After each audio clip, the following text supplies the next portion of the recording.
I just can't get you out of my head. Your love is all I think about. I just can't get you out of my head. For your love is all I think about. La la la. La la la la la la la la la la la la la la la la la la.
I'm your host, sabrinasalvati.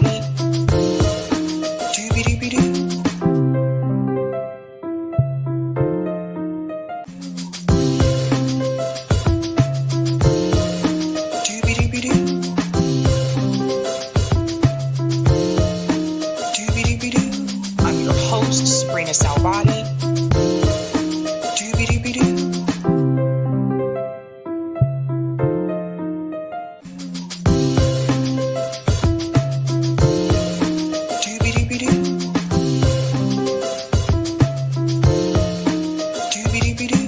I'm your host, sabrinasalvati.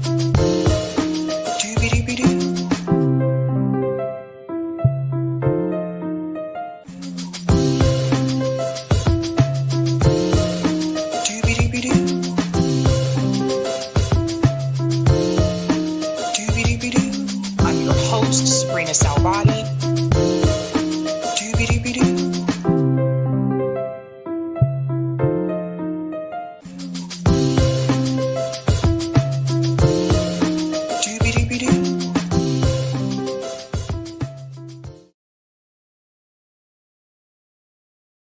All right.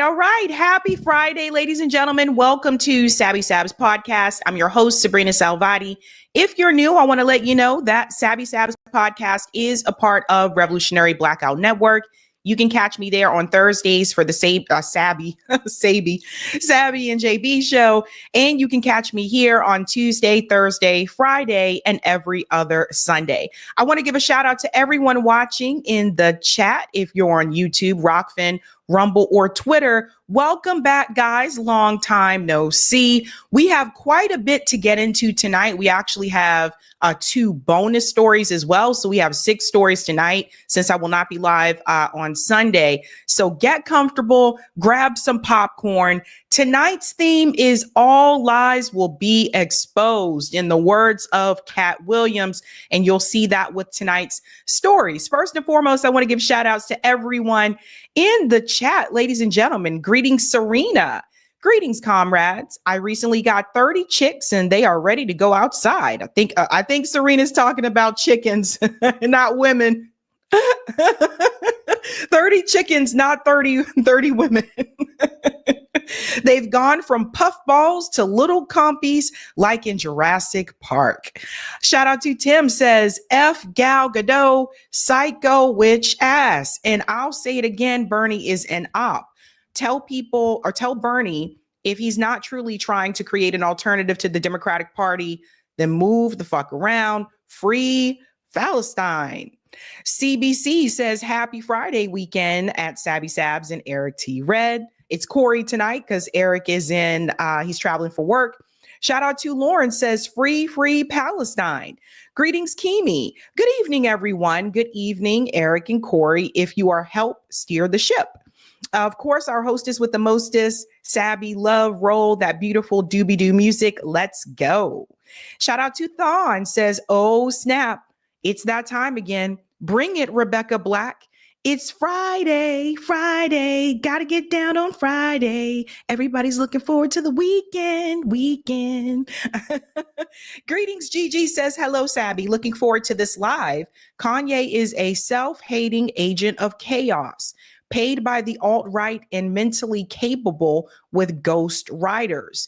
Ooh, no more excuses. Been done with Kanye since 2017. Oh, wait till you hear this story, guys. It's crazy stuff. Greetings, Naya says Holly Weird is trash, so I wouldn't put it past these creeps that people idolize. Shout out to Bill says, when will Kanye realize he isn't futuristic space Jesus? Greetings Anonymous says, I mean, launch investigation, but Kanye's gotta be all out of credibility at this point. Greetings Brown. She was born, she streamed, she served. See you next Tuesday. Shout out to Hannah says, Wonder Woman is awful. Greetings, Allie says Dream Team. Shout out to, almost clicked on the wrong one. Greetings, Max says Sabby should also be a singer. That would be good entertainment. It would be laughable. It would be laughable. I'm okay, but I'm no Beyonce. Shout out to Dopa says Shooby Doo. Greetings, C Shata says, hey, Sabby. What's up, C? Shout out to Bad Wolf sends a bunch of emojis. Greetings, Zen Soulful says hello. Shout out to Kimmy says hello, everybody. Sending that Friday love to you all. Shout out to Booty with Brains. The name Doobie. Greetings Rise says Kim needs to set them black kids free. Oh my God. Wait till we get to that story. Greetings Randy says good evening Sabby and all my revolutionary comrades. Shout out to DJ says happy Friday. Doobie. Greetings Deborah says happy Friday everyone. Shout out to Graham says hey yo. Greetings to Tole says happy Friday everyone. Everyone is happy that it's Friday and I know about you guys, I'm ready for the weekend. Cheers to the freaking weekend. Shout out to Jasmine says the news has been even wilder today. And of course, greetings to Cori, who's helping me out tonight, says happy Friday, Sabby crew. Okay. We have quite a bit to get into tonight, ladies and gentlemen. Oh my gosh, it has been quite a week. And I know, again, since I'm not live this Sunday, we have a lot of stories to cover tonight. So we have 6 stories. And don't forget, we have started this theme called the craziest stories of the week. And we do have more craziest stories this week as well. Last week, the craziest story was this man claimed that his dog shot him. And of course, there was a fight in Seattle in a parking lot over chicken. So those were the crazy stories last week. This week is even more bizarre. So we'll get into all of that. The theme, ladies and gentlemen, is all lies will be exposed, to quote Cat Williams. Let's go ahead and give a shout out to everyone who is a Sabby patron. Thank you guys so much for your support. Boom, boom, boom, boom, boom, boom. Shout out to everyone who is a Sabby patron. If you're interested in being a patron, I have 5 categories. Ultimate, Sabinators. There's a group called Sabsters. Maybe you heard of them. I don't know. There's also Sabbies in the house as well. And of course, we have members. All of their names are listed here. And you can also see their names scrolling across the bottom of the screen on the ticker. And I believe we shouted out Julia Leah last night. So thank you guys. Thank you, all of you, so much. Really appreciate you, fam. Okay. I've heard Brian says, Sabby, it's interesting how Roland Martin is now having guests on his show that are saying all the things that you've been saying for years already. I've heard a number of people have reached out to me and have made me aware of that. Yeah, it's interesting now. It's okay to say these things when some of us have been saying it for years, and we were smeared, and I was smeared by Roland Martin. I was attacked by Roland Martin numerous times, but it's interesting that now it's okay to say these things. Interesting how that happens. Okay, let's go to some of the comments here and then we'll get to the thumbnail. Shout out to Marlon, says controlled op for sure. Thank you for that. And thank you for this one as well. Bernie has done more to prevent his third party success than the other two parties combined. Yes. And that reminds me, please make sure you answer that poll question. I'm curious to hear what you guys feel about that, because that is connected to one of the stories that we're going to get into tonight. Again, the theme tonight is all lies will be exposed. We're going to go ahead and show that thumbnail here, ladies and gentlemen, and get into the business. Tonight, we are discussing, this is a wild one, a wild one. And we've heard some wild things from Kanye, but this one is a doozy. Kanye West accuses Kim Kardashian of trafficking. Yes, this is serious. I mean, this isn't something, that you just joke about. Like, he sounded very serious. We're going to get into all of that. And we're also going to show you something that Ray J said a while back about the family, about the Kardashian family, which I believe is very toxic. So we'll get into that. We're also going to discuss Bernie flips on Gaza. If you'll notice, there's a picture of Bernie in the pink square, and that is Lindsey Graham, who is next to him in that pink square. What do they have to do with each other? We're going to get into that story that has a lot of people not too happy. We're also going to discuss, this is breaking news, Cori Bush is under fire, not for something that she did, but for something that they are accusing her husband of doing. And this is not, if this is true, this is not going to be good for Cori. And I'll explain why. We're also going to discuss Gal Gadot outrage. Oh, yep. Wonder Woman has pissed some people off. This wouldn't be the first time, but this one in particular has a lot of people upset. We're going to get into that story. We also have, of course, our new series that we started, the craziest stories of the week. I have two wild, crazy stories that we're going to discuss. And we're also discussing this rally with Bernie Sanders and AOC, and something that he has been saying on this oligarchy tour that is giving people either pause or is making some people excited. And I am going to tell you how you really should look at that and how that should be approached, because I think some people are getting excited about the statement that Bernie made. And I think they're missing the big picture here. And there's a reason why. So that is connected to that poll question. So we'll get into all of that. Again, the theme tonight is all lies will be exposed. Thank you, Cat Williams. We will get into the nitty gritty. Yeah. If you haven't done so, ladies and gentlemen, please be sure to smash the like button. Thank you.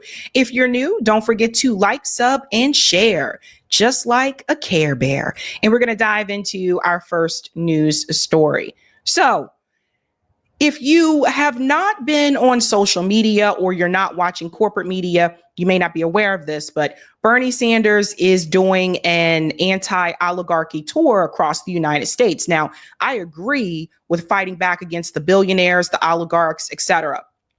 But what Bernie Sanders is leaving out with this tour is that it's not just the Republican Party that is in bed with billionaires. It's also the Democratic Party as well, which Bernie knows that. With this tour, he is going to districts that Republicans won by a small margin, with hopes that those districts can be flipped back to the Democratic Party, which again defeats the purpose of fighting against the oligarchs, because the Democratic Party is also connected to Wall Street, is also connected to billionaires and billionaire donors. Don't forget that Bernie Sanders endorsed Kamala Harris, who was taking a lot of money from billionaires and who bragged about getting endorsement from Goldman Sachs. So let's just all keep that in mind. AOC has decided to join him on this tour. And one of the things I noticed is that corporate media is covering this tour. Let's go ahead and jump in with this clip here. Shout out to Hotspot for this. Listen to what happened here in Arizona with AOC and Bernie. Check this out. The crowd just absolutely adored this progressive pair. There were Bernie Sanders t-shirts everywhere and even AOC 2028 pins. And the reason is because the base right now is furious with the Democratic leadership in Washington for not standing up aggressively enough to President Donald Trump. But AOC and Sanders are not backing away from the fight. In fact, they are embracing it. That is a huge reason why are they putting on this tour in the first place. And AOC even had some sharp words for her own party. Take a listen.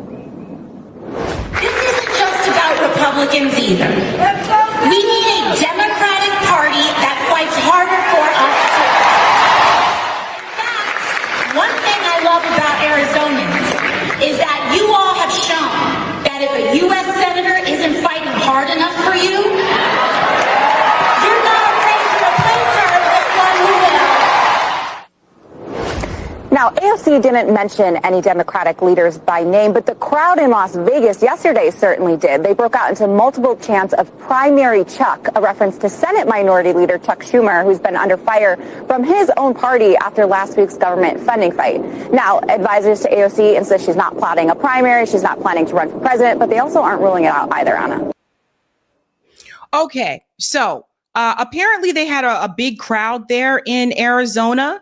The other night, they were posting pictures about that particular event, and people were saying that AOC gave a very powerful speech, right? But this goes back to what I've been saying for quite some time, actually, since I started the show, which is that they seem to really want to come out and try to fight back against the billionaire class when the Republicans are in power. But when Kamala Harris was taking money from that same billionaire class, it was AOC and Bernie Sanders who endorsed her and told you to support this same oligarchy that they're supposed to be fighting back against. And that's where my criticism comes from, that you're not fighting back against the oligarchy if you're still supporting these people that are taking billionaire money. So that's something to keep in mind there. There's something else. This rally in Arizona, and I understand the strategy, right? Go to these districts that Republicans barely won, that maybe can flip back blue. I get that. But I've been noticing something about the places that they're going to, right? Let's say you keep that strategy. But what about the strategy of going to communities that the Democratic Party actually needs in order to win? That's what they're not doing. Case in point, this individual pointed this out, and I thought they had a really good point here. Mr. Weeks said, all those white people, again, for the newbies, no shade to white people. Sabby loves everybody. But I think the point that Mr. Weeks is trying to make is that unlike the Republican Party, the Democratic Party cannot win without the black vote. And considering that Kamala Harris lost the black vote in 2024, you would think the priority would be to go to black communities in order to help the Democratic Party actually win. But that's not what they're doing. In fact, if you look at this picture, this is coming from Jeremy Slevin, quite the crowd for Bernie Sanders and AOC in Tempe. And I've looked at a number of these pictures online from Arizona. I couldn't spot one black person in the crowd, you know? And Tempe, from what I understand with demographics, there aren't as many black people there.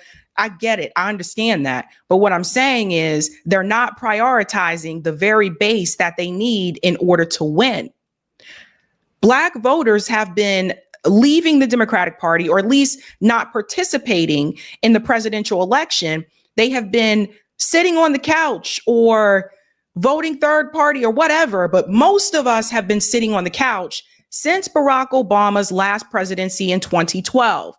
Barack Obama, till this day, still has the highest turnout from black voters. It has continued to decrease since that. People didn't want to say it in 2016, but Hillary Clinton lost the black vote. Joe Biden was able to win back a portion of the black vote because of that endorsement from Jim Clyburn. And a lot of people don't want to admit this, but Jim Clyburn endorsing Joe Biden, I was about to say Bernie, Jim Clyburn endorsing Joe Biden in South Carolina, that did turn around things for Joe Biden in that race because he hadn't won any of those primary states. And having lived in South Carolina, I can tell you from experience that for whatever crazy reason, a lot of people, particularly older Black voters, still like Jim Clyburn and listen to what he says. It's the oldest electorate, you guys. So that really did make a difference for Joe Biden. I look back on it and I wonder, without that endorsement from Clyburn, does Biden go on to win that primary? I don't know. I really don't. And then there's some who told me to my face that they were going to vote for Joe Biden because he was Barack Obama's VP. No tangibles, no policies, no nothing. He was friends with the Black guy. So I'm just going to go ahead and support him. As a community, we really have to have deeper conversations about just giving our vote away and not getting anything in return. But the reason why I bring this up is this. This was a problem for Bernie in 2016. This was an issue for Bernie in 2020. While he did especially well with Latino voters, remember, he went to those communities where the Latino voters were. Now, I know he's not running for president, but the reality is the Democratic Party can't win without the Black vote. While he was able to win over younger Black voters, Bernie Sanders struggled with the older Black voters, and they are the ones who are more likely to come out and vote. So why is he making these same mistakes again? In fact, someone even commented and they said something here, Summer Malo. I don't get why Bernie hasn't even tried to give the Black community a seat at his table. Does he really think ignoring the backbone of our base will lead to anything good? And I think Summer has a really good point there, right? Like, what is this? What is he doing? Like, what? Like, what is happening here? LPA Film says Black American voters and that 30% of left anti-genocide voters sat our asses home or voted third party will do the same. Yeah, and that's the thing. And they don't want to admit that. And by they, I mean corporate media. I mean the Democrat strategists. They don't want to admit that, yes, Kamala lost the Black vote just like Hillary lost the Black vote. It wasn't just the Latino voters. And now there's something else that Bernie Sanders is adding to these rallies. This is new. So brace yourselves. Now Bernie Sanders is proposing that they are trying to create another party within the Democratic Party, which is basically what Justice Democrats was. Like, I was just so confused, right? But now adding to that, he is saying that you don't have to run through the Democratic Party. What? I know, right? Now he's saying you don't have to run through the Democratic Party. Let's get into this. And I'm going to tell you what this is really about, because people have to read between the lines. Watch what he says, though. Bernie Sanders has an idea for the left. Don't run as Democrats. Okay. So you see what he's saying now? Don't run as Democrats. Listen to this. I'm pretty sure people are already laughing in the chat. Senator Bernie Sanders has a message for his fellow progressives. Why don't you shed the Democratic label and run as an independent the way he does? Mr. Sanders, listen to this. He came in an interview with the New York Times, and he went on to say, one of the aspects of this tour is to try to rally people to engage in the political process and run as independents outside of the Democratic Party. There's a lot of great leadership all over this country at the grassroots level. We've got to bring that forward. And if we do that, we can defeat Trumpism and we can transform the political situation in America. Hold up. Hold the phone. Because I'm sitting here and I'm waiting like this, because I'm sitting back and I'm thinking, okay, all the people who smeared me and RBN and Hardlin's Media and Due Dissidents and all of us that were saying, okay, run outside of the party for years, who still support Bernie Sanders. Are they going to smear Bernie like they smeared me? Or are they just going to go along with it now because Bernie said it? You know how flustered this made me, ladies and gentlemen. Do you know how flustered I became over this? Because I'm like, oh, okay, now it's okay to say it. What have I been telling you guys? outside of the party, because Justice Democrats showed us that the Democrat leadership is not going to let them have this hostile takeover of the Democratic Party. And if they try to push back, they're going to make sure that they lose their seat. That's what happened to Cori Bush, and that's what happened to Jamal Bowman. And before them, it happened to Dennis Kucinich. That's right. Once upon a time, Dennis Kucinich was the progressive that was in Congress. And you know how they got rid of him? They redrew his district. His own party did that. So now Bernie is telling people to run outside of the Democratic Party as an independent, not just in the Democratic Party, but also outside of the Democratic Party as an independent, like he did, like Angus King did as well. So I'm waiting. My DMs are open. My email is present in public. I'm waiting for the people, all these people who smeared me, who called me names, who called me right wing. Are they going to call Bernie Sanders right wing for saying the same thing that I've been saying for years? But there's a catch to this, because there's something else that I said that Bernie did not say. We're going a little bit more here. He goes on to say the suggestion would be leaders of the left should abandon the Democratic Party picks at a political scab that has never fully healed. Mr. Sanders, 83, a longtime independent, has had a tense yet codependent relationship with the party for decades. While he never accepted the Democratic label for himself, he is the member of the Senate Democratic Caucus and has run under the party brand when it was politically expedient, including his 2 bids for its presidential nomination. So let's talk about this. If you're just joining, Bernie Sanders is now saying that people should run outside of the Democratic Party as an independent. But there is a catch. Notice he says independent. Notice he does not say third party. And it was Hassan Piker who interviewed him recently while he was at one of these rallies. And Hassan Piker is the one who brings up, what about third party? And I want you to hear what Bernie Sanders says. This tells a lot, ladies and gentlemen. Shout out to the ever so wonderful and awesome Case Study QB for these clips. Let's dive in. You've talked recently with the New York Times about what the future of the Democratic Party looks like and what maybe young enterprising individuals must do. And I believe I'm paraphrasing here, you said something along the lines of like running as an independent, sure, rather than utilizing the party. For me, that's not a very radical concept, because I am the longest serving independent in American congressional history, and I've always run as an independent. Look, I think the Democrats over the years deserve credit for the work they've done on women's rights, on gay rights, on civil rights in general, fighting bigotry. They deserve credit, and they've made progress. But I don't think anybody with a straight face can tell you that they've stood up for the working class of this country. And I think that's why so many working class people have drifted into the Republican Party, not because they believe in tax breaks for billionaires or they don't believe that climate change is real. It's they look at the Democrats and there's not much there. So what my view is people should think about running as they want. Progressive independents should run as progressive Democrats.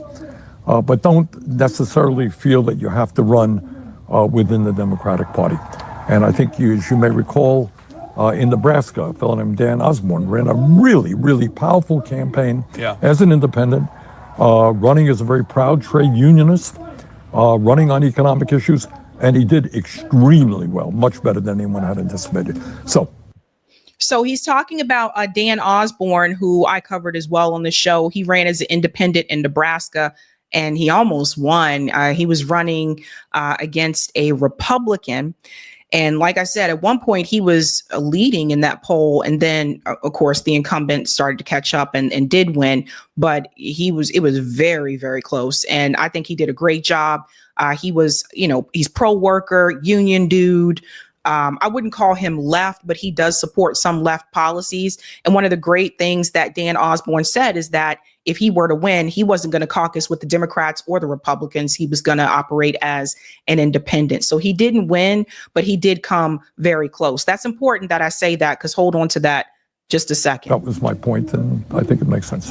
Do you feel like there's any sort of momentum to break through the duopoly in this structure? As someone who has run as an independent, and It is. long career? It's a long discussion. If you're asking me, do I think we could start a third party tomorrow? I don't, for a lot of reasons, having to do with restrictions in various states making it almost impossible.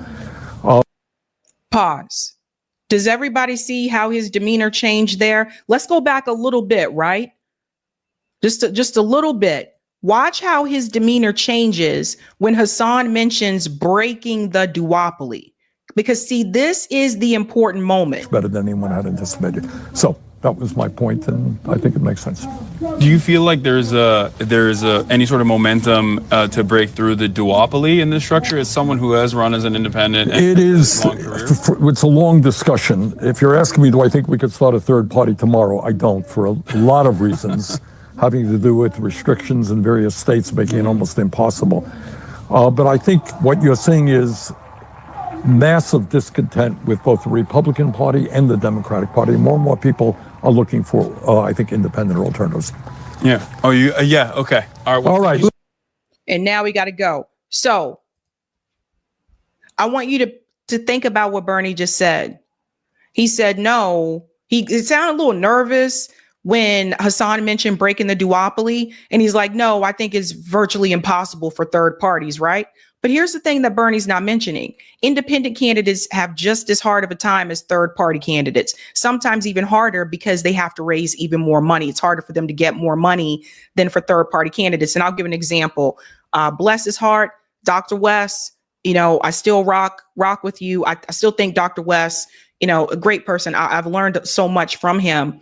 But the reality is, when Dr. West left the Green Party, it became even more difficult for him to get ballot access as an independent than if he would have stayed with the Green Party. And the reason why I say that is because the Green Party already has the infrastructure established to fight back against the lawsuits, because they've gone through this so many times before, and they're able to get more ballot access, which is exactly what happened. That's why Jill was on more ballots than Dr. West. I can also point to that example with someone like RFK. RFK wasn't running through the Green Party, but when RFK decided to run as an independent, even with all the money that he had struggled. Him and Nicole said they struggled to fight back against all of these lawsuits that they were getting left and right. A lot of the money is eaten up by those lawsuits just to get on the ballot in those states. And that's why RFK had suspended his campaign as an independent. So independent candidates and third party candidates have the same struggle, where both of them have to deal with the lawsuits. They have to have the money to fight back against that, et cetera, right? But there is a difference. And I want to say something here. I support both. I support people running as an independent. I support people running as third party. But Bernie Sanders does not want to start a third party, and he doesn't want to work with third parties. This is very clear. A couple years ago, Jesse Ventura came onto the show, and Jesse Ventura made it very clear to me that he approached Bernie Sanders when he announced he was running for president against Hillary Clinton in 2016. And he asked him then, if you lose to Senator Clinton, will you be willing to start a third party movement with me? And he said, back then, Bernie said no. So Bernie said no. And he went on to say, I will support Hillary Clinton. Now, if I had known that, I wouldn't have donated money to Bernie Sanders. He had already made that decision that he was not going to try to do anything else. He was going to back the party regardless. Shama Sawant and Chris Hedges approached Bernie Sanders and asked him if he would be willing to start a third party movement. And he said no. The time for Bernie to do that was in 2016, after the Democratic Party, the DNC in particular, screwed him over and removed states that he won and gave them to Hillary Clinton at the convention. That was really the time to do that and to push forward with a third party movement. So let me explain to you why he's against the third party avenue, but he's okay with the independents. If we look at the Senate and we look at those independent senators like Bernie Sanders and Angus King, they're both independent, but they caucus with the two-party system. So when Hassan said, What about breaking the duopoly? What I want you to understand is that Bernie doesn't want to do that. Ding, ding, ding, ding, ding. A number of people heard this message and they were so excited. They're all on X and they're saying, yay, Bernie wants people to run as independents. This is awesome. This is great. He finally gets it. But they missed the part that he said about third parties. Because if you're an independent in Congress, 9 times out of 10, you're probably going to end up caucusing with one of the other parties. Bernie and Angus King usually caucus with the Democratic Party. So you're not breaking the duopoly, which is what he's not trying to do. Another part about this, third parties would actually be a real opposition to both parties. And Bernie Sanders isn't looking for a real opposition. He's looking for a friend. He's looking for someone that is going to go along with him, with the Democratic Party, but just claim the independent status. Like Bernie says he's independent, but he doesn't use that to hold up any type of legislation that would benefit progressivism. He's not doing those things. He goes along with Dem leadership as well. So Bernie doesn't support a third party. In my opinion, Bernie doesn't support third parties, not just because of the difficulty that third parties have, because independents also have those same difficulties. He doesn't support it because if you get a couple of members in Congress that are part of a third party, you now have a real opposition. And he doesn't want that. That's what people have to get through their heads. I want you to see this here. This clip with Jordan Sheraton and Breonna Joy Gray, they bring up this very interesting thing. Listen to this.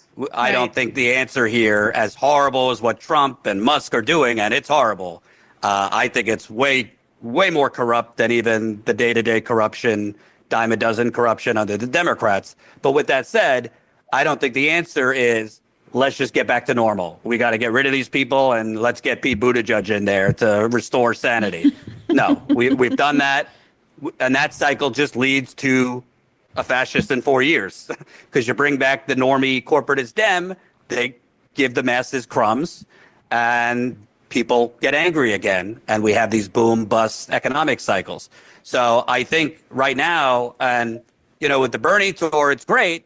But I personally think what better opportunity to be talking about and advocating for a new party, a third party, when you have Republicans out there turning against Republican congressmen. I mean, these are like rock-ribbed conservatives at some of these town halls that are speaking out against Medicaid cuts, Social Security cuts, laying off of government workers. They are not lockstep with Musk, Trump, or any of this.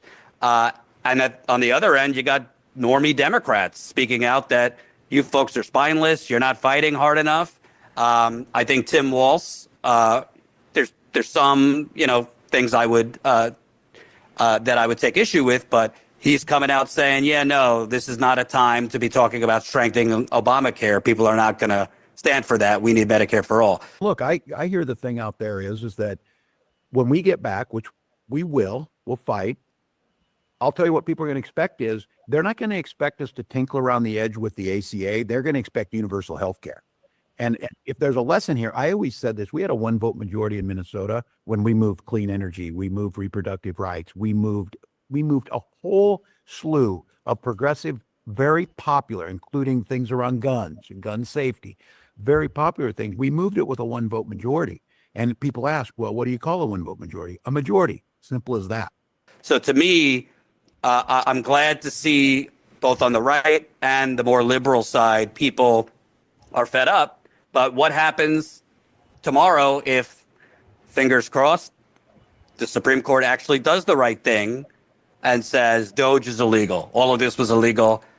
We need to reinstate with back pay these workers, and kind of this urgent crisis point ends. Or if the answer can't be all of these people out protesting, the normie Dems, the Republicans go back to sleep and are okay with the dime a dozen corruption in this country. That part. See, that's important. If you guys haven't seen that interview, make sure you check that out. That was a really good interview. They don't just talk about that. They were also talking about like water rights. But I think that's the part that people really need to hear, because like I said, Bernie doesn't want a third party, right? Like you don't hear Bernie Sanders mention Jill Stein or anything like that. People need to understand that Bernie and AOC exist to prevent that. This is what I was trying to tell people before. This is a facade, right? Like, it's like if we're in the desert and you think you see water that's just constantly running down a waterfall in front of you, it's not real, it's a mirage, but you think you see a waterfall. And I think that's how people are viewing this with Bernie and AOC. And I know some of my like haters are going to be like, you just don't like Bernie and AOC. You're just trying to help the right. You can't give them credit for anything. No, I can see the forest through the trees. I can see the forest through the trees, and I want other people to see it too. If you see this on World Socialist website, they mentioned this as well. This is important. Sanders takes his fraudulent fight oligarchy show on the road. And I want to show you something they said here. This is a big sign, I thought, that really should have alarmed people. Promoted by the Democratic Party media. True to form, Sanders' tour has been heavily promoted by the Democratic Party aligned press. That includes the New York Times, The Guardian, Jacobin, and not just them, but also MSNBC, CNN. They've all been talking about it, saying, oh, maybe this is a good idea. That is your big sign. When have you ever seen corporate media to get on the side of what Bernie was saying? They usually don't. So that in itself should have given you reason to pause. If the establishment is for it, it's probably not as progressive as you think. Something to think about, people. So I'm not here to say you shouldn't fight back against the oligarchy, but the oligarchy exists in both parties. So you can't tell people fight back against the oligarchy, but please support the Democrats so you don't get Donald Trump, even though I know they just took money from billionaires. And despite what Bernie is saying, that is the reality of what is going to happen.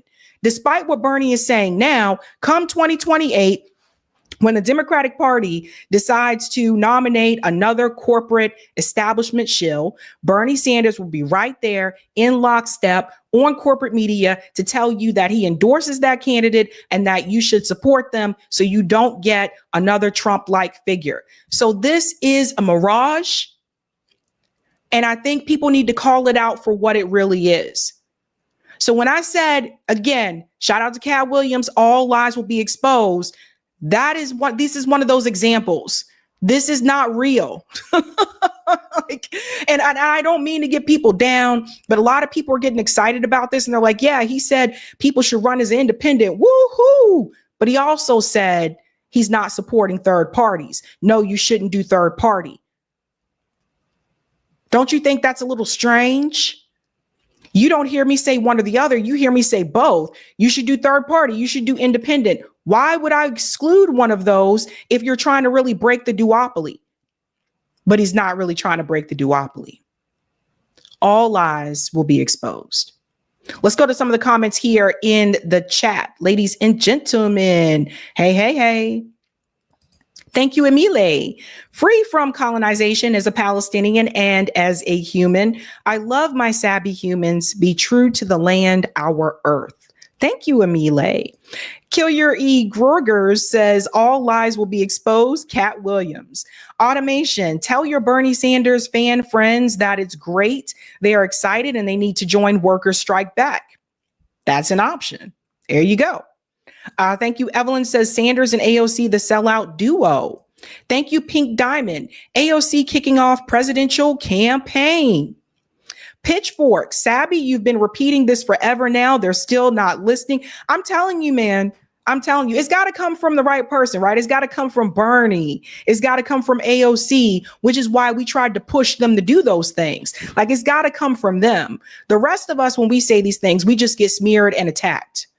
Brian said Sabby's ideology is for all Americans to have healthcare covered regardless of socioeconomic status. At minimum, much cheaper college, university tuition, a better clean environment. Yeah, real extreme. Thank you, Misty. Dems and pubs all sit at the same table. I've been feeling like this for the last 5 to 7 years. Sad time.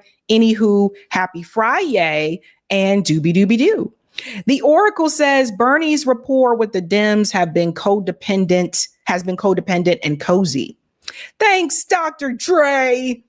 Cori Bush is in the red with PPP fraud. We're going to get into that story, allegedly. Thank you, Marlon. Don't fall for it. Bernie is trying to get ahead of the wave the independent party is creating. No former Dems. He wants to break the independence push. LPA said, and it's tragic that so many people still are disillusioned by what Bernie and AOC are doing. Exactly. And thank you, James. Just the fact of MSM coverage should tell you the story. Shilling for the Dems. There you go. Let's get that comment on Rockfin. Thank you, Roger. People always remember both parties want to strap you down to the operating table against your will, cut you open and remove your organs to leave you bleeding out on the table. The only difference is Dems use anesthesia. Also, P.S. Trump is making Social Security easy to access online, but hard if you show up in person. Not too many SS recipients are computer savvy. This is something I was bringing up before. People, your grandparents and your parents are going to need your help online. Yeah. And thank you for this, Roger. Normally, I'd say people are not going to move when you want them to move in the direction you wish for them to move at, the speed at which you wish them to move at. But eventually they'll come around.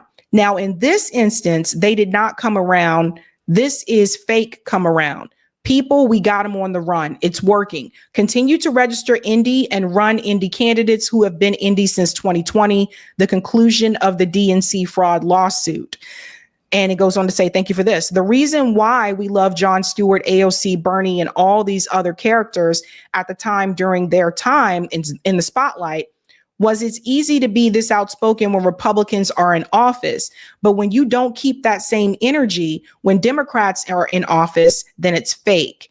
Now we're seeing 2018 AOC. You should have been doing this the past 4 years. And thank you for that $5 tip on Rockfin as well, Roger. Thank you so much. All right, we are moving on to our next story. We're actually getting to that Cori Bush story, ladies and gentlemen. Smash that like button. It helps me with the algo. And if you're new, don't forget to like, sub, and share. In the words of Cat Williams, all lies will be exposed. Well, we hope that this situation here is not true. Cori Bush is not having a good week. And it's not the first time a similar issue has come up. When Cori was still in office under the Biden administration, she was accused of misusing campaign funds to pay her husband, and her husband was actually a part of her security detail at that time. Now, Cori did come forward and explain herself and how this happened. So we're going to take a look at that first, because now it appears there's another accusation, and that Cori Bush's husband has been indicted for allegedly wiring funds fraudulently. And this involves those PPE funds. Let's go ahead and start with this clip just to take you back when Cori did defend herself about allegations of misspending campaign funds. Check this out. On Tuesday, Congresswoman Cori Bush of Missouri confirmed that the Department of Justice is investigating her campaign's spending on security services.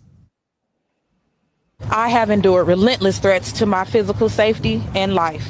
As a rank and file member of Congress, I am not entitled to personal protection by the House, and instead have used campaign funds as permissible to retain security services. I have not used any federal tax dollars for personal security services. Any reporting that I have used funds for personal security is simply false. Representative Bush acknowledged that she retained her husband as part of her security team, saying he has had extensive experience in this area and is able to provide the necessary services at or below a fair market rate. She also accused right-wing opponents of lodging baseless complaints against her and noted that the Independent Office of Congressional Ethics had investigated the matter and unanimously voted to dismiss it. Joining me now is Congresswoman Cori Bush of Missouri. Thank you so much for being here, Congresswoman. let's talk about this for just a moment. I want to start with the fact that the independent Congressional Ethics Office cleared this matter. How did it then proceed to an investigation by the DOJ? So what happened was there is someone who made a complaint. They sent the complaint, I believe it was to the FEC, which that moves really slowly, is what I hear. And so because, nothing had happened, they didn't see any movement, they decided, and there are articles about it, they decided, well, hey, I want the DOJ, I want House Ethics, I want all of these different entities to investigate now. So they did it at one time, just asked all of these different, different entities to investigate. So these agencies are obliging a complaint. Yes. Let's talk about your husband. Your husband, So for those just joining, FYI, this is a flashback of when Cori Bush was accused of misusing campaign funds to pay for her husband as her security detail. And that's important when we get to the accusations that have been released today. His name is Courtney Merritt. Yes. He's a military veteran. He's a military veteran. Why was he the choice that you made in terms of your personal security? So what was happening, there were a lot of issues with us retaining just good staff. What was happening? We had, we couldn't pay the big costs for security like some of my colleagues are able to do. And so we went with what we could afford. It worked out for a while, but then we started having call offs, people just not showing up to work, people sleeping on the job. And so it was very hard for me to have security when it was unreliable. And so what was happening was Courtney would fill in, he would volunteer. And sometimes he would even, even when he was there and they were working, he would say, hey, you should be standing over here. Hey, you should be doing that. And so he was volunteering a lot of his time. And then we had someone who was kind of leading the group, leading the team who, could no longer do it. One day just called and said, I won't be back for 3 months. It left me in a position, there was no way I could manage a security team plus the work that I was doing. And so he was able to pick up that slack. And not only was he able to pick it up, he could handle all of it. I mean, he was an air assault soldier in the 101st Airborne. He had already worked for other companies working security, even as a supervisor. So this was in his wheelhouse. And and obviously he's somebody you trust. I mean, you're someone who has. So let me pause here for a second. And when this story broke, one of the questions that I had was the timing, right? And a lot of times when you hear accusations come forward, I always question the timing. Like, does the timing fit, right? And I just found it kind of interesting at that time. Out of all the people, all these politicians that have been proven to have misused campaign funds, again, it was reported. So what Cori is saying is that someone looked into it, right? So she was targeted. Someone looked into it. Now, why would they look into it? Remember what was going on during this time, right? I mean, this wasn't that long ago. Remember everything that was happening, whether it was defund the police. Remember at one point, Cori, I think, was the last person of the squad that was still pressing defund the police. Then there was also, of course, after October 7th, she was one of the first people, along with Rashida Tlaib, to come forward to say, no, like what's happening to the Palestinian people is wrong, etc. So just put all these things into perspective, because like I said, she's telling you that it was looked into. Why didn't they look into anybody else? So see, that's why I ask these questions. And I'm asking this question again, because now it appears that Cori Bush, they are now saying that her husband has been indicted and charged with pandemic loan fraud. This was actually from the local news. Let's show this clip here. Breaking news out of Washington, where former Congresswoman Cori Bush's husband has been indicted on 2 federal counts of wire fraud. According to court documents, Courtney Merritt filed fraudulent applications seeking pandemic funds, one with the Small Business Administration in 2020 and another 2021 under the Economic Injury Disaster Loan Program. Combined, the DOJ says those applications allowed him to collect more than $20,000 in government funds. U.S. Attorney and former Missouri Republican Party Chair Ed Martin announced the indictment. Breaking news out of Washington. So let's go to, there's more detail here. And this is from the Washington Post. Husband of former Congresswoman Cori Bush charged with wire fraud. It goes on to say here,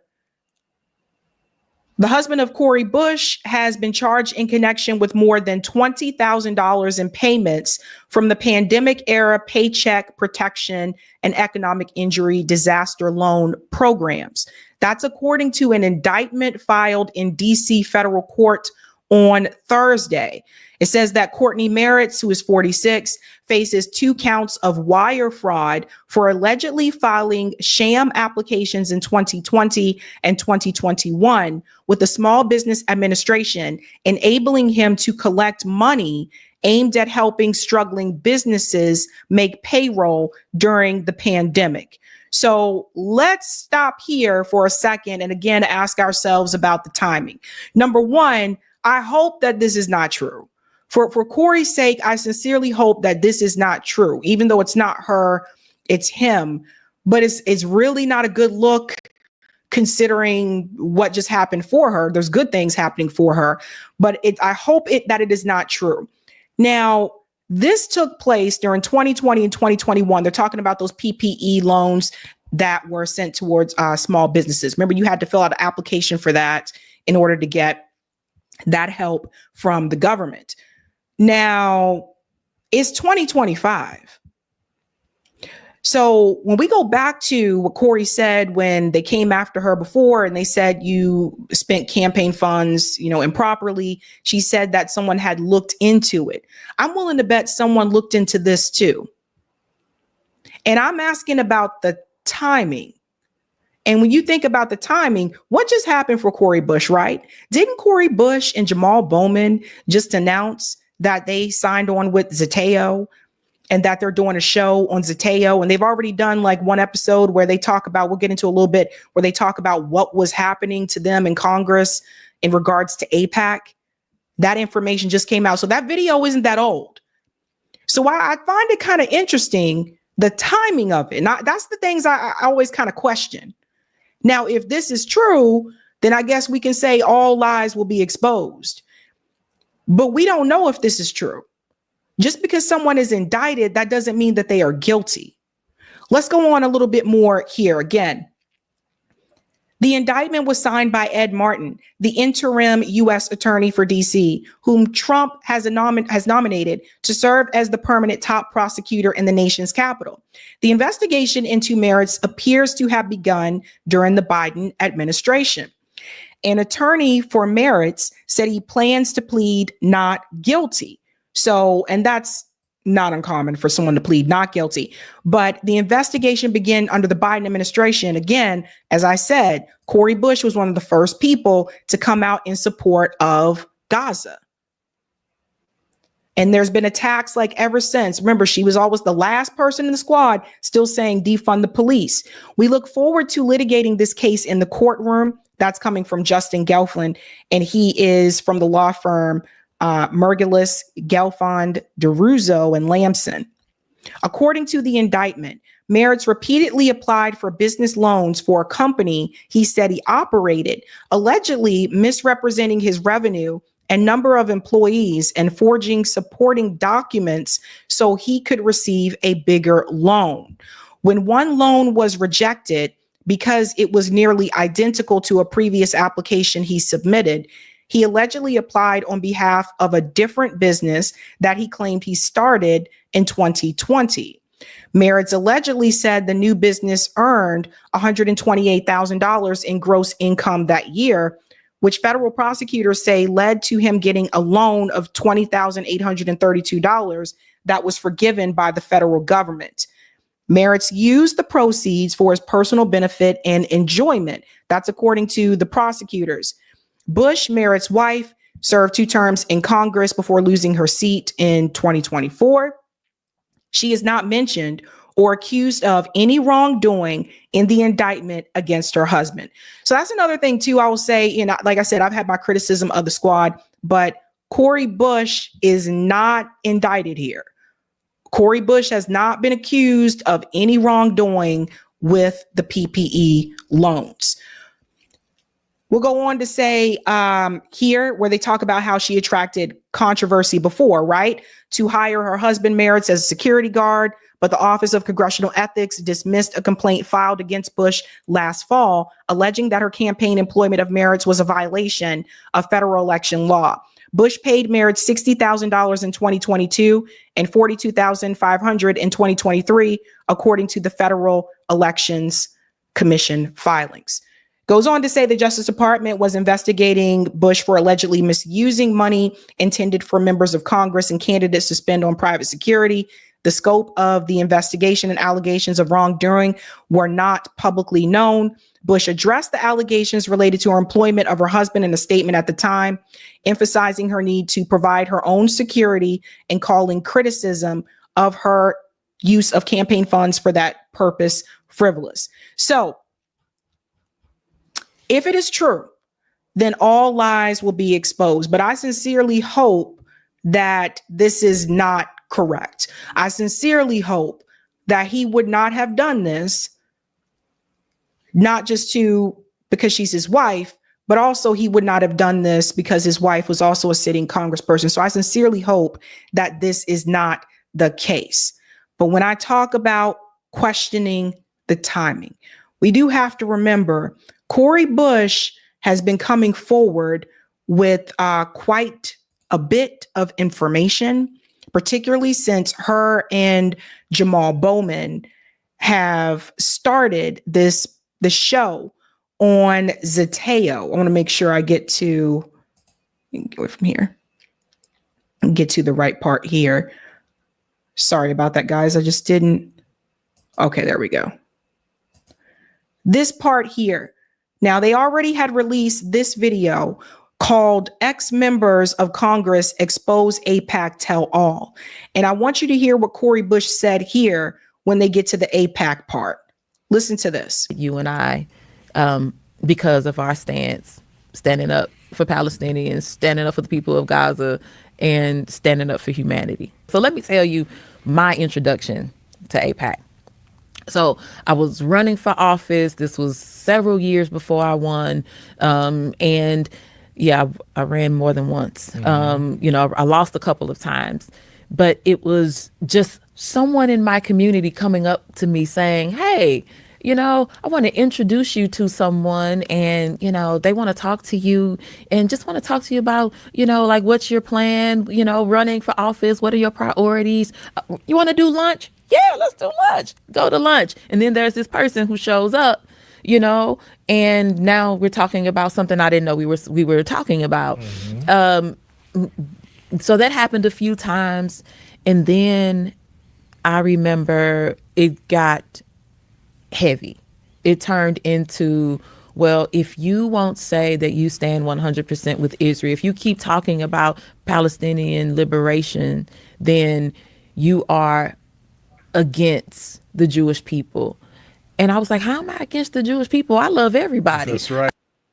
So do you see what's happening here? So here's the thing. Don't forget that Cori Bush, after she lost her seat, don't forget that Cori Bush said, AIPAC, I'm coming to tear your kingdom down.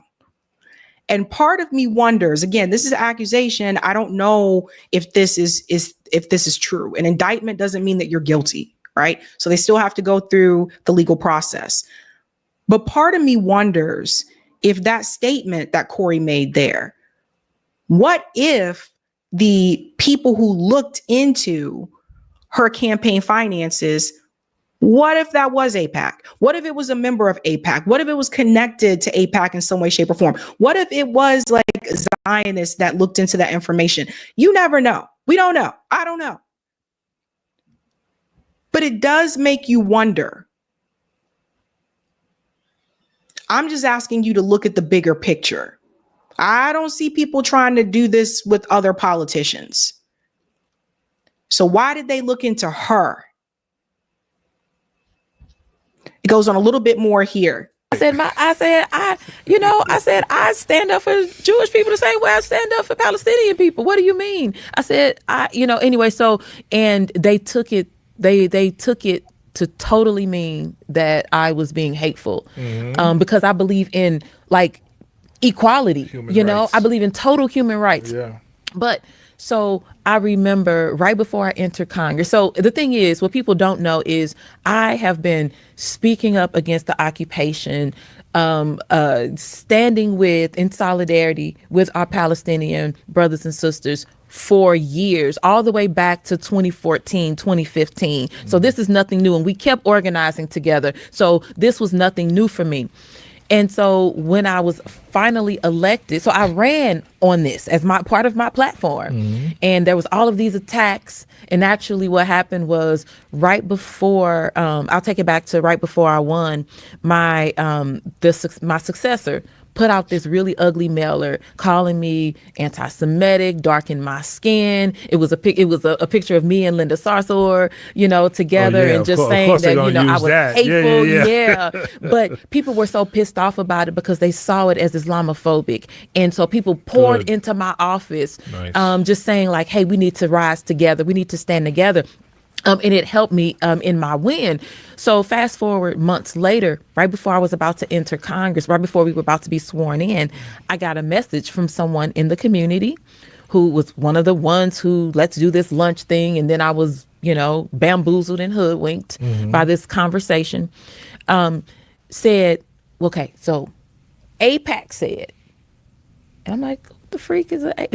Okay, like why is AIPAC? Why are we talking about AIPAC? I don't even know these folks. AIPAC said to tell you that they know you're not going to change your stance. You're not going to change your position. They got it. They just want you to be silent about it. So just when you go into Congress, just don't talk about it. Because if you do, you are going to have a tumultuous entrance into your tenure in Congress. That part right there, right? So when we talk about corporate money and electoral politics, when we talk about lobby interest groups, Bernie Sanders with his oligarch tour, I don't hear him calling out AIPAC. In fact, AIPAC has been just recently applauded Bernie Sanders. We'll get to that later. So I'm putting the pieces together here. Someone just said it already in the chat. They said, why aren't they coming after Nancy Pelosi for her insider trading? I wonder why. Look how long it took for them to take down Menendez, who apparently had accusations multiple times. Look how long it took for them to take down Menendez from New Jersey for his corruption. So all I'm asking you guys to do is just look at the bigger picture. Why are they coming after her and they're not coming after others? So I hope it's not true. We'll find out. I'm pretty sure they'll continue discussing the story, but it's not good for Cori because she just joined Zateo. Her and Jamal Bowman just started that show, and now this information comes out. I question the timing. Let's go to some of the comments here in the chat, ladies and gentlemen. Smith. Cori was on Zateo critiquing AIPAC last week. Is it a smear campaign? Yeah, that's what we just showed that. Fati says AIPAC sent them and they remember. Savitha says, I heard a lot of people did the 20K small business PPE loan fraud. Lots of people. Yeah, I mean, in this case, I sincerely hope it's not true, but we'll have to wait to see. Thank you for this one, Fatima. 20K won't even get you eggs. LOL, so fake and GHA. Thank you, Cup of Joy. Join workers strike back. I'm not sure if she's saying that to all of you or to Cori, probably to everybody. See, Shata says that's such a pretty polished color on Thank you. You like it? Thanks. I don't even know what the color is called, but thanks. I like it too. It's starting to it's starting to do its thing where it's starting to drift away from my nail bed, but you can't really tell that on camera. Thank you. I like it too. Zen Soulful, the two are separated. AIPAC versus PP funding. They knew it and held the card. Ooh, that's a good possibility there, Zen Soulful. that they could have known and just held on to it. Thank you, Jasmine. Even if he is guilty, you're right. The timing is foul, and AIPAC is certainly coming after her for her stance. And thank you, Emily. What I know, Cori speaks out against AIPAC. How many other journalists were arrested?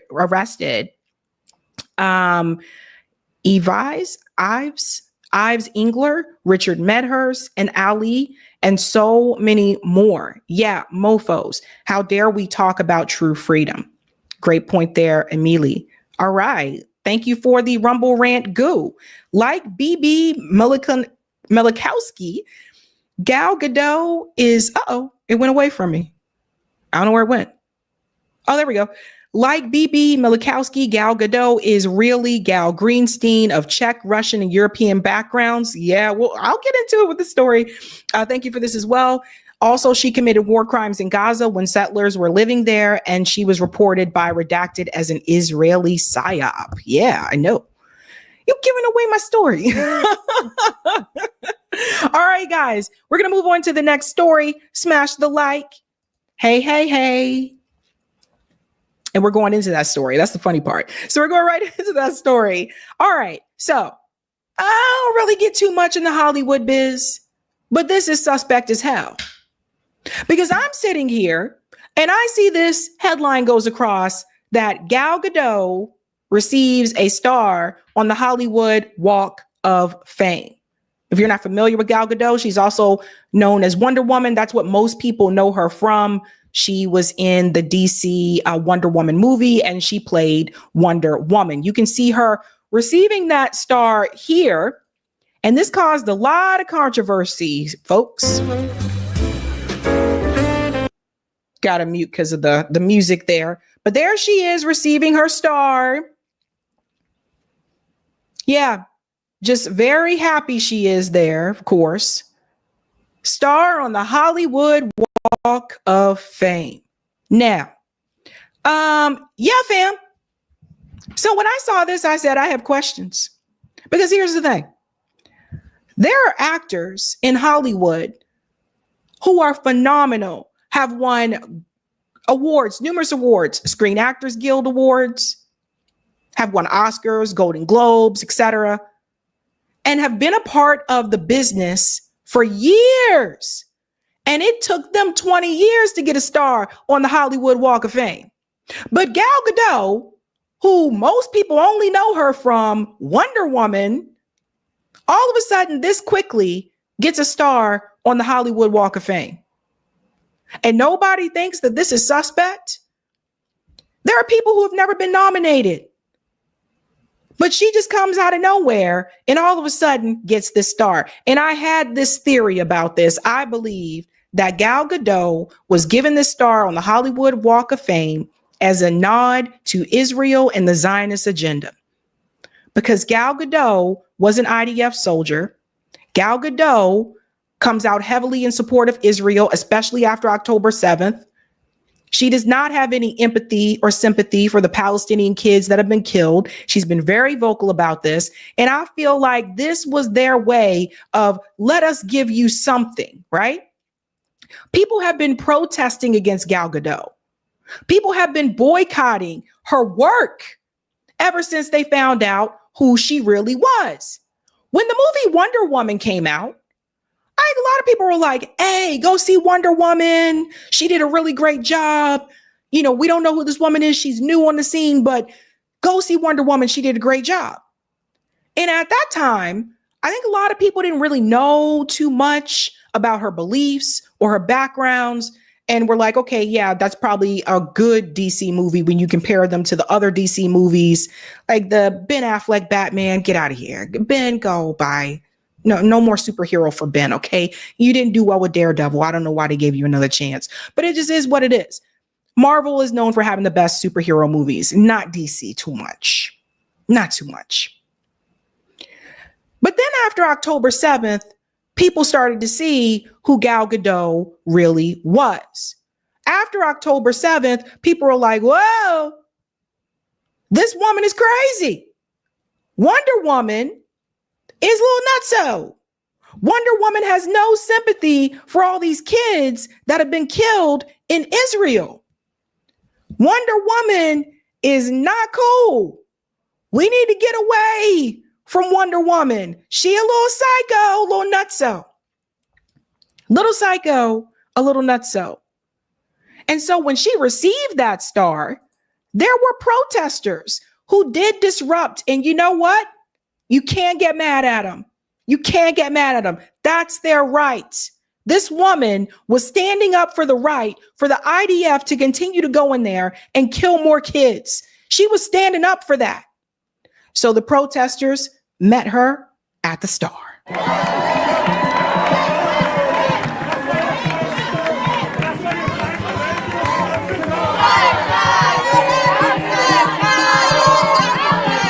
Gal right here? We need to. One part we want to go back to right about here. See this sign? It says no other land won an Oscar. That's another point that I want to bring up. No other land, which is about the occupation in the West Bank, won an Oscar. A Palestinian and an Israeli who came together and made that film won an Academy Award. And it's almost as if the industry's response to that is let us give an Israeli a star on the Hollywood Walk of Fame, so that more attention will be focused on that and not on No Other Land. By the way, you can't even watch No Other Land in the United States. But you can continue to watch her horrible ass acting in the other movies that she's part of that you probably have not heard of. This woman is known for Wonder Woman, and that's pretty much it. But she gets a star on the Walk of Fame just like that. After it took other people years. So yes, the protesters were there. Gal right here? We need to boycott everything that is related to Israel, including arts and culture. This person should not be getting a star on the Walk of Fame. And I'm going to tell you guys something about boycotting everything with Israel, including arts and culture. The new Captain America movie did not do well at the box office. And some people think it's because Anthony Mackie is playing Captain America and not Chris Evans. But I believe part of it was due to the protest. There were people protesting against the new Captain America movie because one of the actors in that movie is Israeli. And apparently from the Marvel comic book series, there was an Israeli superhero who apparently the superhero was going around killing what they were calling terrorists, but it was really Palestinian people. And that character in the movie is a part of intelligence, works with intelligence, and is also a superhero. So I think that did not help the movie. Some people may not have wanted to see Anthony Mackie as Captain America, but I really kind of think those protests against the Israeli superhero also didn't help it. So people have been boycotting against even Marvel.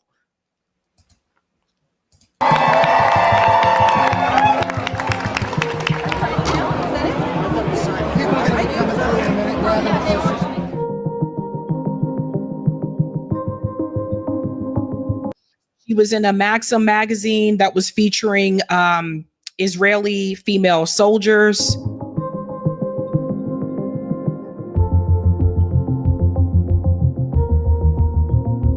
He's spoken up in support of Israeli military operations. A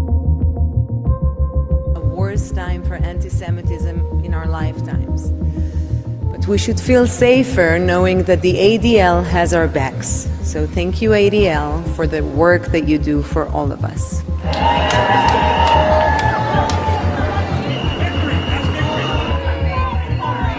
To all the young women out there, the young people, they said Snow White supports genocide. Especially young girls watching. If a girl from Rosh Hashanah can get a star at the Hollywood Boulevard, anything is possible. It's interesting because she says that in a sense to make it seem like Jesus Christ. I told you guys before about the idea of minority, right? She makes it seem like, oh, it's virtually impossible for that to happen for someone like her, but it's not. So playing into that minority status when in actuality, you're not in a position of oppression. And I want to show you this because I want to make a comparison.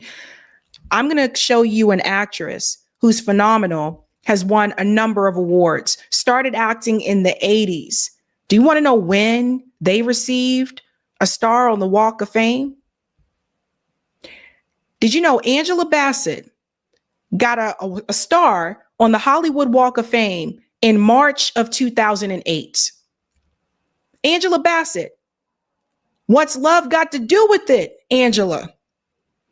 Angela, who was Ricky's mom in Boys in the Hood. Angela Bassett, who's probably, I still think to this day, one of the best actresses out there. She started acting in the 80s. She received her star in 2008, which means it took her at least 20 years to get one. You know what I'm saying? But Gal Gadot just gets one just like that. Most people can only name that one movie, Wonder Woman. What did I tell you before about the minority status? This is what I was trying to explain to people. That term minority, that includes a lot of people.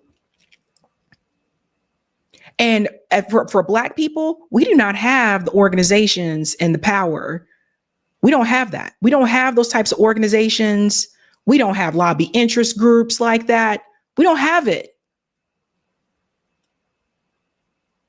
But the Zionist regime does. And you'll see here as well, this is another thing that I wanted to show you. I want to show you what she said, because this is one of the things, like, I do not understand how anyone can applaud this woman.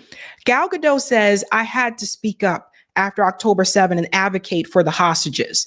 I could not be silent. I was shocked by the amount of hate, by the amount of how much people think they know when they actually have no idea, and also by the media is not fair many times. The media was 100% on the side of Israel. Lie number one. So I had to speak up. I'm not a hater. I'm a grandchild of a Holocaust survivor who came to Israel and established his family from scratch after his entire family was erased in Auschwitz. And on the other side of my family, I'm 8th generation Israeli. I'm an indigenous person to Israel. She is not. I'll show you that in a second. 8th generation. Oh my God. I'm all about humanity. And I felt like I had to advocate for the hostages. When your compass is clear, your conscience is clean. I know what I'm advocating for, and I know what I wish for the world. I am praying for better days for all. I want everybody to have a good life and prosperity and the ability to raise their children in a safe environment. That was the statement that she gave to Variety magazine, right? She wants everybody to have that opportunity, but that's also a lie. She doesn't want Palestinians to have that opportunity. So let's just debunk Miss 8th generation, shall we? Okay. First of all, check this out. We're going to pull this up. And yes, it's Wikipedia, but y'all be all right. You guys will be okay. Right? So let's go to the background. Because you guys know I was going to do this, right? You know I was going to do this. So it says she was born in 1985 in Petah Tikva, where she initially lived. She was born to Jewish parents of Ashkenazi descent. Her mother's roots are Czech and Polish, while her father's are Austrian, Russian, and German. Mother's roots are Czech and Polish, while the fathers are Austrian, Russian, and German. Does that sound indigenous to that land to you? Let's continue. See, I think people stupid. Her parents, Michael, an engineer, and Irit, a physical education teacher, It says here, they Hebrewized their surname from Greenstein to Gadot before her birth. In Hebrew, her first name means wave, and her surname translates to riverbanks. She has a younger sister, Dana. So the family changed the name. Her name was Greenstein. They changed it to Gadot. This is very common practice. What I was telling you, a lot of the people who are settlers in Israel, they changed their name to something that sounds a little bit more indigenous to make it seem like they're indigenous to the land, and they're not. Same thing with Benjamin Netanyahu. We know Netanyahu's not his last name. Benjamin Malachowski, he changed his name to make it sound like he's indigenous to the land. A lot of them are not. So her family, they were settlers. Let's go on a little bit more here, but she's indigenous, right? According to her. Her father is 6th generation Sabra, and one of his ancestors was the first chemist at Sher Zedek Hospital in Jerusalem, while her mother is 1st generation Sabra and the daughter of Holocaust survivors. Her maternal grandfather, Abraham Weiss, was born as Adolf Weiss in Czechoslovakia. Do I need to go on? So this is what they try to do, right? So you guys know she served with the IDF, and it's not like she has regret about that. She's proud of it. Doesn't care about these kids, the Palestinian kids that have been killed. But she plays forever victim. And that's what I was saying before. And then you'll see this here as well. People were sharing it on X too. Her parents changed their name from Greenstein to Gadot. She was Gal Greenstein.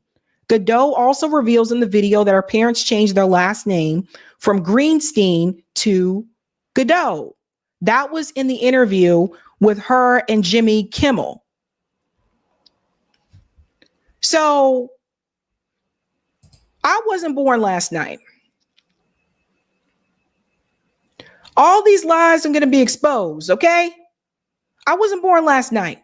In the words of Cat Williams, her lies are also being exposed. She's out here telling people she's indigenous to the land. You're not.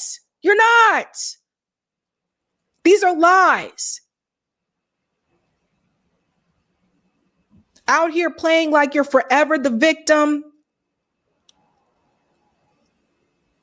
It's absurd and it's insane. And I believe she got that star on the Hollywood Walk of Fame as a slap in the face to No Other Land, winning that Oscar. And also, I feel like that was a call from the Zionists, basically giving a thumbs up towards her for standing by Israel, and also just a message from Zionism altogether. That's what I believe that was. And that's why I believe she got that star. And I don't think that she deserves that star on the Hollywood Walk of Fame. You're not a great actress. Wonder Woman was a little bit different because it's an action movie and it's a superhero and all that kind of stuff. But it's not like she's a phenomenal actress. So you need to ask yourself this question. How is it that it took Angela Bassett almost 20 years to get a star on the Hollywood Walk of Fame, but Gal Gadot gets one just like that? Think about it. Let's go to some of the comments here, ladies and gentlemen. Thank you for the super sticker, Athleen Crenshaw. Tia, Gal Gadot is basically the injustice version of Wonder Woman, a psychopath who helped cause the fall of the Justice League. Skylar, the Israeli hero in the comic was Sabra.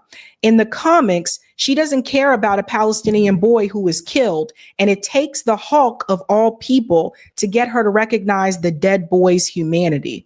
You know, my comic book nerds, I know you guys know. Jay, thank you. Marla Gibbs didn't get a star until 2021, and she's a true legend. Let that sink in. This is truly outrageous. Shout out to Hard Lens Media in the chat. What's up, Kit? Say hello to Kit, guys. And thank you, Perry. Macklemore dropping a pro-Palestine movie, The Encampments, on March 28th in NYC. Now that's a movie worth seeing. Yes, someone mentioned that to me. I have to look it up. That's going to be huge. That's going to be good. Hopefully we'll get to see that, you guys.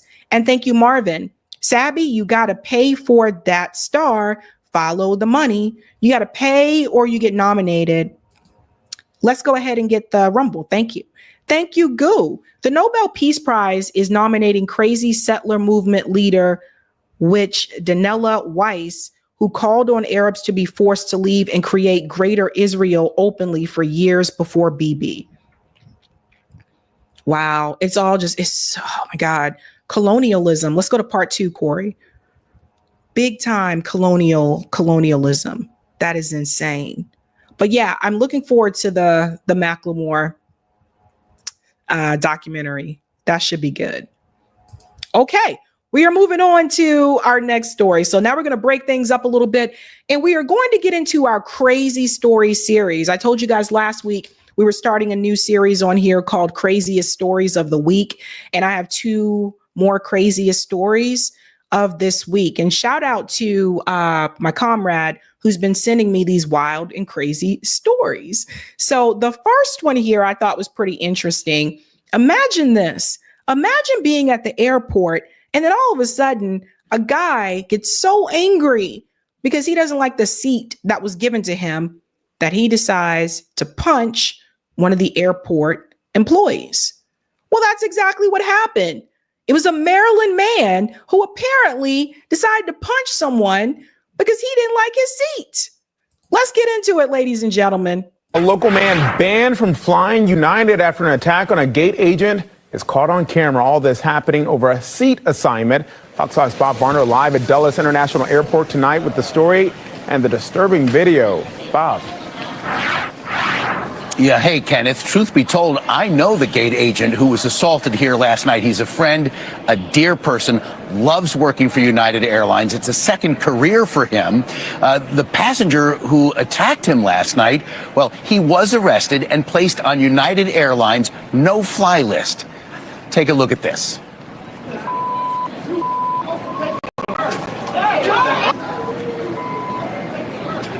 Now, this is the video that's blowing up social media and helping police make their case. It's a short clip. A United Airlines ticketed passenger wearing a backpack identified as Christopher Crittenden confronts a United Airlines gate agent, punching him in the face without warning, yelling, "This is BS," and "Who wants to take it first?" Crittenden was. The craziest part is the "who wants to take it first." Like, I can't believe he actually said that. Who wants to take this who wants to take this first? Tucker, I said the same thing. Please don't let him be black. No. DJ says all people from Maryland are nuts. Am I nuts, DJ? I'm originally from Maryland. Am I nuts too, DJ? DJ's like, probably. Was arrested and charged with assault and disorderly conduct. Airport police tell me he was also drunk. Sources say Crittenden was mad because his original flight had been canceled and he was assigned a middle seat on his new flight. Reaction from passengers here at Dulles today. So he was upset because his seat assignment changed, and apparently he didn't want a middle seat. And look, I'm not a fan of a middle seat either, but will it make me punch someone in the face? No. I don't know how much he had to drink. Sometimes people drink at the airport before they fly. So I don't know how much he had there. Maybe he had one too many. I don't know. But he apparently did not want to sit in the middle seat. And it led to throwing bows. He was throwing bows on it. Unacceptable. No reason for anyone to ever punch anyone, period. I don't care. Oh. Yeah, he's on the no-fly list. Oh, my gosh. Why did he do that? He apparently was assigned to a middle seat, and his flight had been canceled previously. Wow. That's unacceptable. That is really unacceptable. He needs to go to jail. He was arrested. Yeah, he should have been. Now, airport police say the accused, Christopher Stewart Crittenden, is 54 years old, from Frederick, Maryland, was released from custody, has a court date next month. According to his LinkedIn and Facebook profiles, Crittenden is a retired Montgomery County Fire Department captain. Efforts to reach him today have proven unsuccessful. In a statement to Fox 5, United Airlines would only say Crittenden has been banned from future travel on United. Now, the gate agent was apparently out cold for a full minute after he was punched. He went to the hospital last night, but was back at work today. I reached out to him to see if he would speak to us, but he said he could not because of airline policy. Guys? A local man. Crazy story, right, guys? But look, I want to show you something else. There's a little bit more detail here. And of course, I said to myself, like, why he just had to be from Frederick, right? Frederick's not too far from Baltimore. But yeah, this story made national news. Like, United Airlines passenger banned after knocking out the gate agent at DC airport. Done with this BS. Like, when I was growing up, there was this phrase, I don't hear people say it as much now, but there was this phrase called, what do you call it? Going postal. Like, people would say, like, oh my God, this person just went postal. I mean, like, you went crazy or whatever. And it reminded me of that movie with Michael Douglas called Falling Down. If you have not seen that movie, I recommend that you see it. Not many people I know have seen that movie with Michael Douglas. But basically in that movie, Michael Douglas is one of those dudes who's having a bad day and he decides to go postal, like full out postal. That's a wild movie. And I feel like it's kind of slept on. A lot of people don't know about it. But that's what I thought about when I saw this. I was like, oh my God, what was this? He was just throwing bows. He came out like Ludacris. We drop bows on him, drop bows. Drop bows on him, drop bows. So more detail, it says Crittenden then hurled back his right arm before releasing a hefty blow. So the airline worker, he fell in front of all these passengers. It says that airport officials later transported the employee to a local hospital. So that employee had to go to the hospital. Like, this is wild. I do want to show you again his picture here. Like, not in the best day, I guess, but he now has that ban. So he can't travel on United Airlines again. I don't know. Maybe when he got home, maybe he woke up and realized like what he did or what happened. I don't know. But apparently he was just not having it. Also, some of the things that were said, United sucks. He shouted as he was ushered away from the area, according to the outlet. A fellow traveler claimed that he booked a spot on a third flight, but was already upset with his travel ordeal. I mean, it's just, you can't just go around sucker punching people, man. Like, you can't do that. Not cool. The airport menace was also banned from all future flights with United. So, yeah, dude, not having the best day, went kind of postal all over a seat. And that's why I wonder, like, how much did he have to drink? Now, that's a crazy story. But there's also another one that's crazy and kind of scary. And this is a lesson about be careful who you date. Be careful who you date. It appears that a man who was now an ex broke into his ex-girlfriend's apartment, and you won't believe what he did. Yes, there are crazies out here in these streets, ladies and gentlemen, and I sincerely hope this does not happen to any one of you, but I will say kudos to the young woman for having cameras, because otherwise it would have been hard to prove. Listen to this story. Our top story tonight, shocking and disturbing video of some guy breaking into a woman's house in Mobile. And what he was allegedly doing is equally concerning. Yeah, police say the man turned the gas stove on and left. Fox 10 News reporter Ariel Mallory spoke with a family member today. All right, Ariel, first, was anyone hurt? No, thankfully, Lenice and Cameron, the family was not home when this happened. But as you can imagine, they are pretty shaken up. Now, they feel this may have been an attempt of carbon monoxide poisoning. And that's why the victim's twin sister is speaking out, because she says she wants to see the man behind bars and won't stop until he is. And now that the mom don't want you anymore, you go in a house and turn the gas on. That's not right to me. It's not. This video is capturing what could have been a scary situation for one Mobile mother. A man seen breaking into the woman's home and cutting on several gas burners. You can even hear the clicking as he switches them on and walks away. After looking at camera footage, the homeowner says it was her ex-boyfriend. The ex-boyfriend. Ladies, and guys too. There's some crazy women out there too. Listen, be careful with who you get in a relationship with. This dude was psycho. That's attempted murder. That's attempted murder. Is he insane? All because she broke up with you? Listen, I've heard some crazy breakup stories where people have done some kind of psycho shit, but this is above and beyond. You don't know who could have entered that apartment. Imagine if someone else entered that apartment. You never know. But thankfully, there were cameras, because otherwise, how would they have proven that it was him? That's insane. Thankfully, no one was home that night. The victim's sister, Christy Gray, says it wasn't until Sunday morning when the family noticed a smell of gas. When she went to her house to get my nephew's shoes, she ended up having to push her kids back because she seen immediately when she opened the door, she started seeing white clouds come out and she started smelling carbon monoxide. She checked the cameras that day. It was her ex. According to Mobile police, the man broke into. See, that's important to know because sometimes carbon monoxide can also be odorless. So that makes me wonder, how long was that gas going in that apartment? To the house around 9 o'clock Saturday night. Officers, along with Mobile Fire Rescue, responded the next morning. Now, carbon monoxide is a colorless, odorless, and poisonous gas produced by carbon-containing fuels, including natural gas and propane. Inhaling of carbon monoxide can be fatal.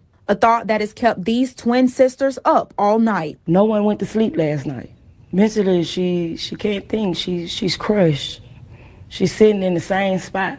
He has kicked her door down before, and that was the first thing. So after that, that's what made her get the cameras. Gray says if it wasn't for this camera, they may not have seen who did this. In the video, You can see the man wiping everything down with a towel before he leaves.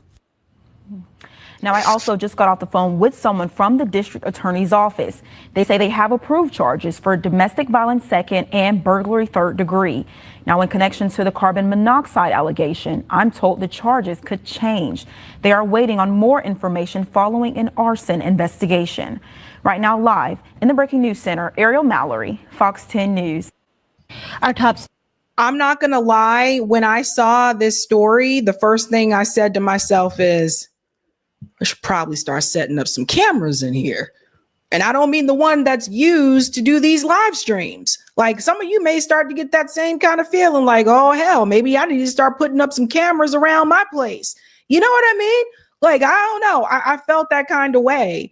But that is so scary. And kudos to her for having those cameras in place. Because like I said, otherwise they wouldn't have been able to prove who did that. And there's no telling, like, he could have came back again. And imagine if another thing I was thinking about, what if his intention was not necessarily to try to kill them with carbon monoxide, but what if his intention was try to make the apartment explode? Also, gas can seep through. So they're living in an apartment, but those fumes can also seep out of that apartment into the hallway. I'm just thinking about this. Like, this is really insane and it's scary. And you just never know. Please, I guess, be careful, like, who you date. I don't know. Like, people are crazy, like, just straight up crazy. But that is attempted murder, in my opinion. And they got him on camera. Craziest stories this week, ladies and gentlemen. It has been wild. Let's go to some of the comments here in the chat. LPA said, if Macklemore can be loud and proud against genocide and remain signed, what is the excuse of these other entertainers? I think Macklemore is independent. I don't think he's signed to a a corporate record company, I think. But I hear you. Thank you for the super sticker, Merlin Evans. Ani says middle seats are the worst. Shout out to Cori, says, when you see the mugshot, you tell the guy is a drunk. Huey says, I'm not a fan of Dulles Airport, but this is nuts. Angelique, I don't like middle seat either, but it's not that serious. Yeah. Sebastian says, I'm single and waiting. I'm happy to be single. Hey, go ahead, Sebastian. Thank you, Janice. Going postal comes from shootings at the post office by postal workers in the 1980s and 90s. Thank you, Jasmine. Yo, let it go. If somebody don't want to be with you, let it go. Trying to off your ex is madness, and with gas. Breeze Creation said, I'll keep sending them, Sabby. Thank you. Yes, Breeze is, I didn't know if you wanted me to tell people, you know, your name, but Breeze is the one that sends me these stories. So thank you so much. And thank you, Jay. This smacks of if I can't have you, no one can. Yeah. I'm like, is this the movie Fatal Attraction? Are we going to find a rabbit in a pot? Let's go. Thank you, Roger, for the tip on Rockfin. Like they say, Sabrina, it's not what you know, but either who you know or who you blow. If she wanted to advocate for the hostages so much, why didn't she just don her bracelets and tiara and rescue them herself? 8 generations is 160 years. Israel, 1948. Regarding the Israeli mutant spy that made her first appearance in Incredible Hulk, number 256, 1981 was called Sabra. Also, Angela was Trey's mom in Boys in the Hood. That's right, Trey's mom, sorry. And thank you for this. Well, I guess now you know what happened to that kid that used to punch everybody on the school bus when you were in the 2nd or 3rd grade that you told us about, Sabrina. I guess he didn't learn his lesson. Roger's referring to a story I was talking about when I was younger. Thank you, Marvin. Ask your date if they like Sabby Sab. They do, you safe. Oh my God. Crazy times, right? All right. We are moving on to the next story here, ladies and gentlemen. And this is a doozy. First and foremost, we got to give a shout out to Z Squirrel. This Z Squirrel account finds everything, I swear, on X. And they found something that gave people a reason to pause. They found out that apparently Bernie Sanders voted alongside Lindsey Graham to continue the genocide in Gaza. No, I'm not joking. I would not joke about something like that.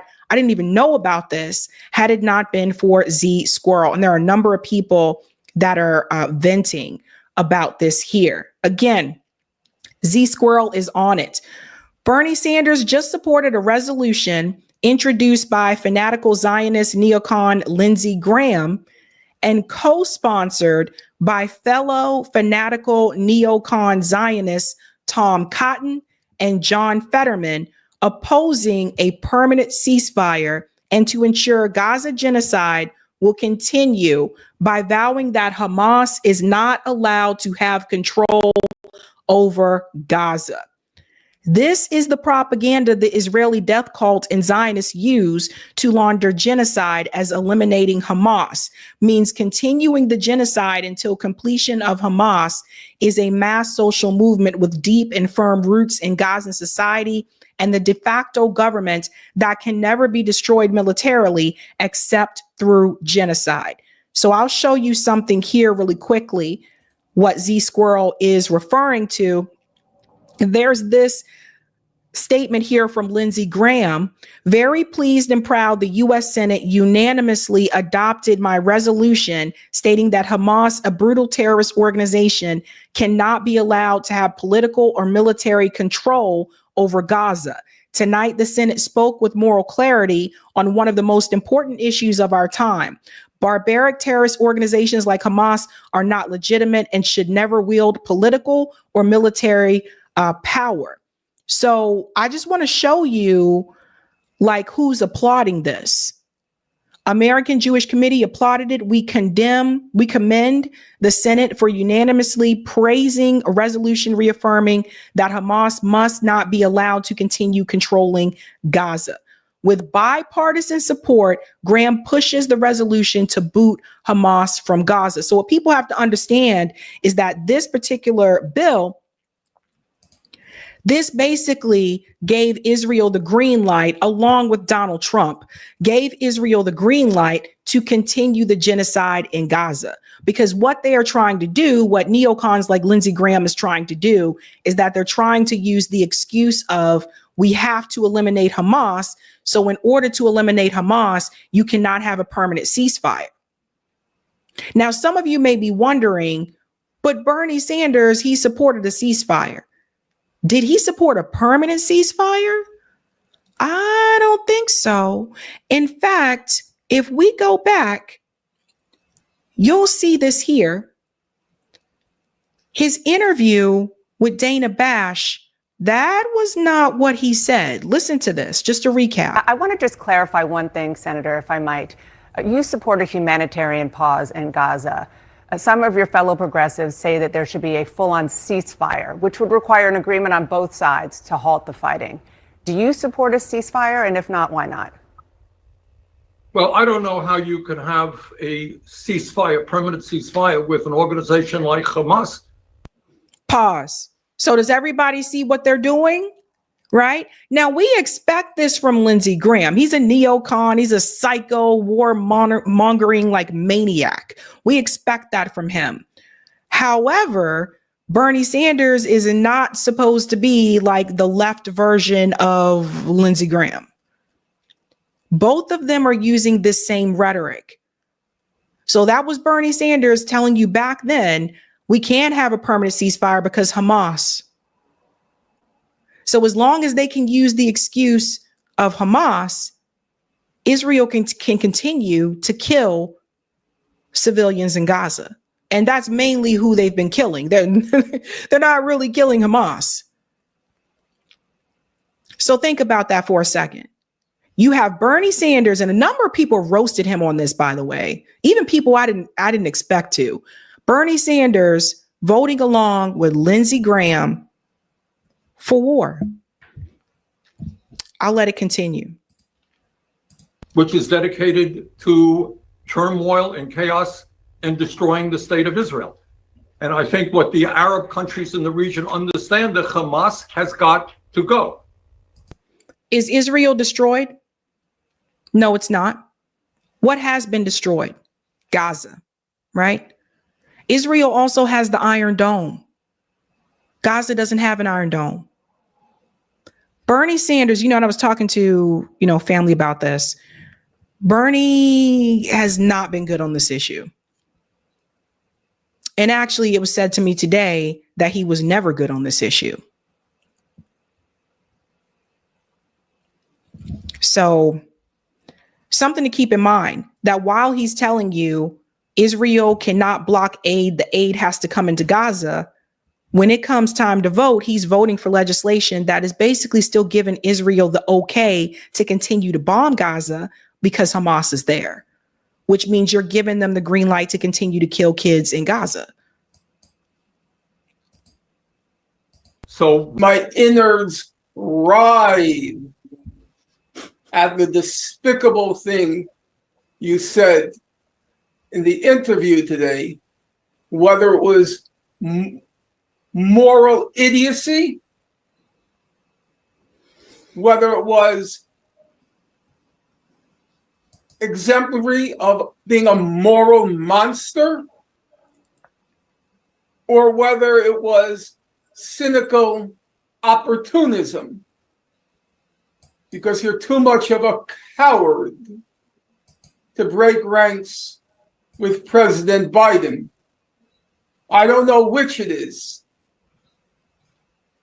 When you oppose a ceasefire at this point, you are in effect and in fact, you are in effect and in fact giving Israel carte blanche to continue to indiscriminately target the civilian infrastructure and the civilian population of Gaza, 1 million of whom, or 1,100,000 of whom, are children.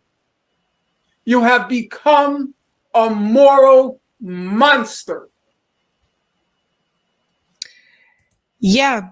I mean, Norm is right. That's exactly what Bernie is doing. Like I said, you expect it from Lindsey Graham. You expect it from Tom Cotton. You expect it from John Fetterman, who, if some people would have listened to me a couple years ago when John Fetterman was running, I warned you how John Fetterman was about Israel and that he was against BDS. I warned you who he really was. And now more people are starting to see, and they're like, oh my God, this guy is horrible. Yeah, but a lot of pundits out here tried to tell you that John Fetterman was progressive, even though he said so himself in multiple interviews that he wasn't. So you got to keep it real, folks. Norm is 100% correct about that.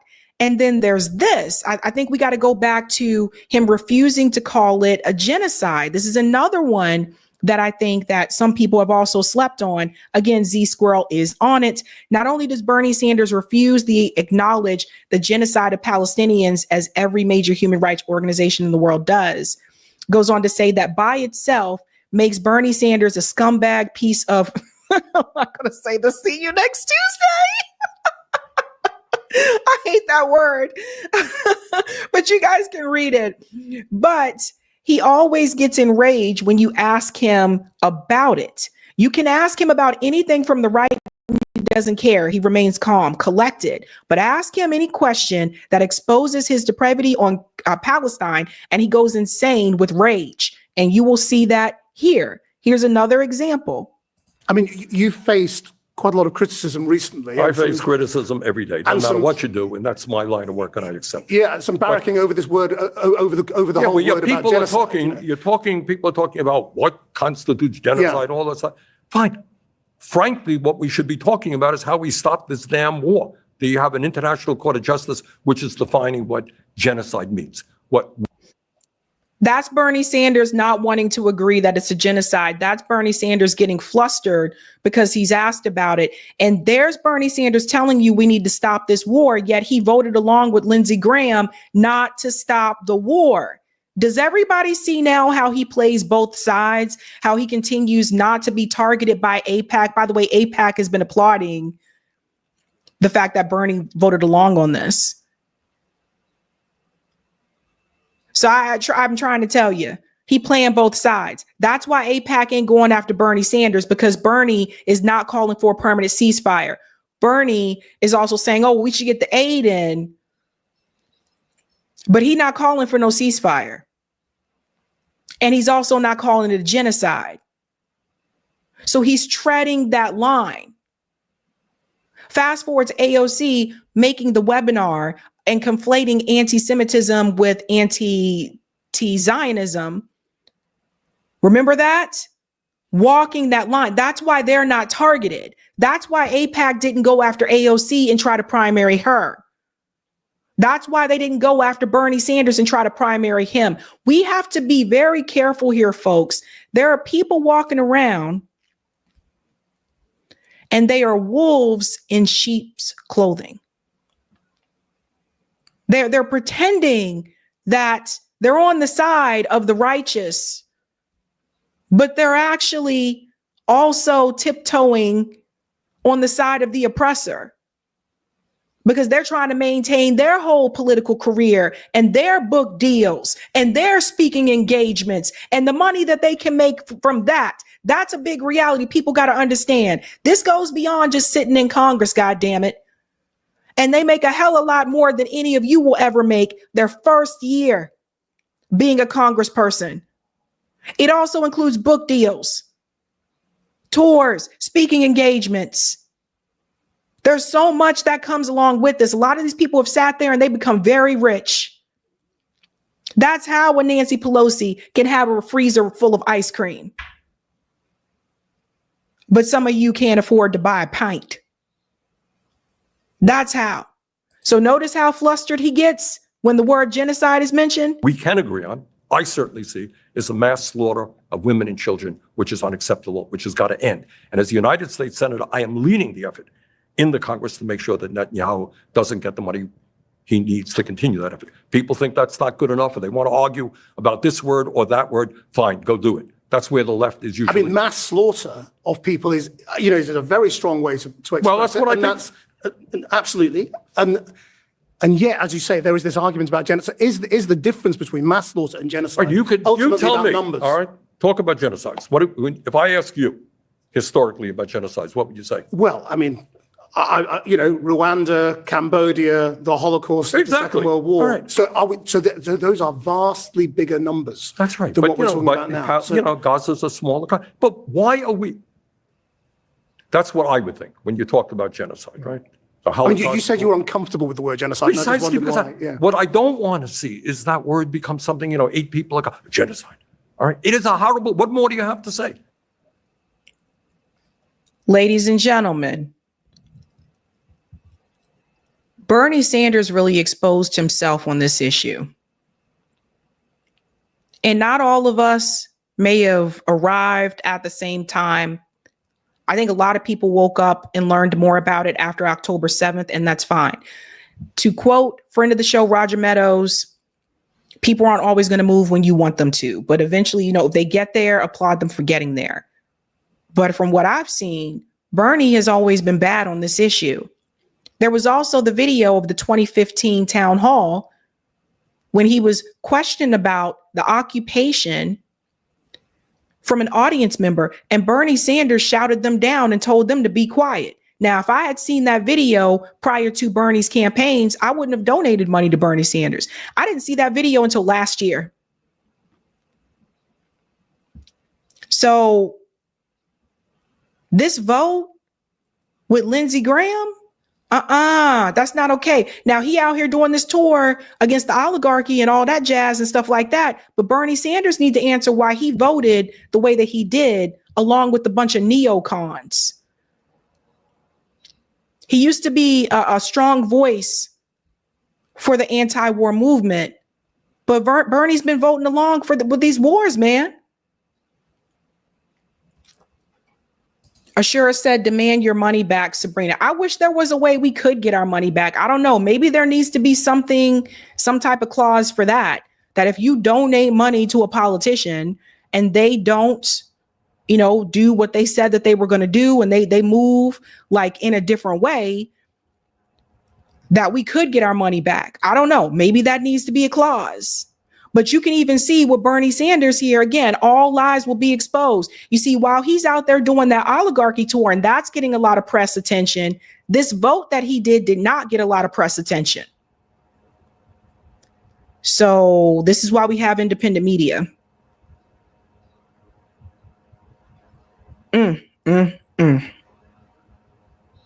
Let's go to some of the comments here. LPA Film said we need a class action lawsuit against his ass.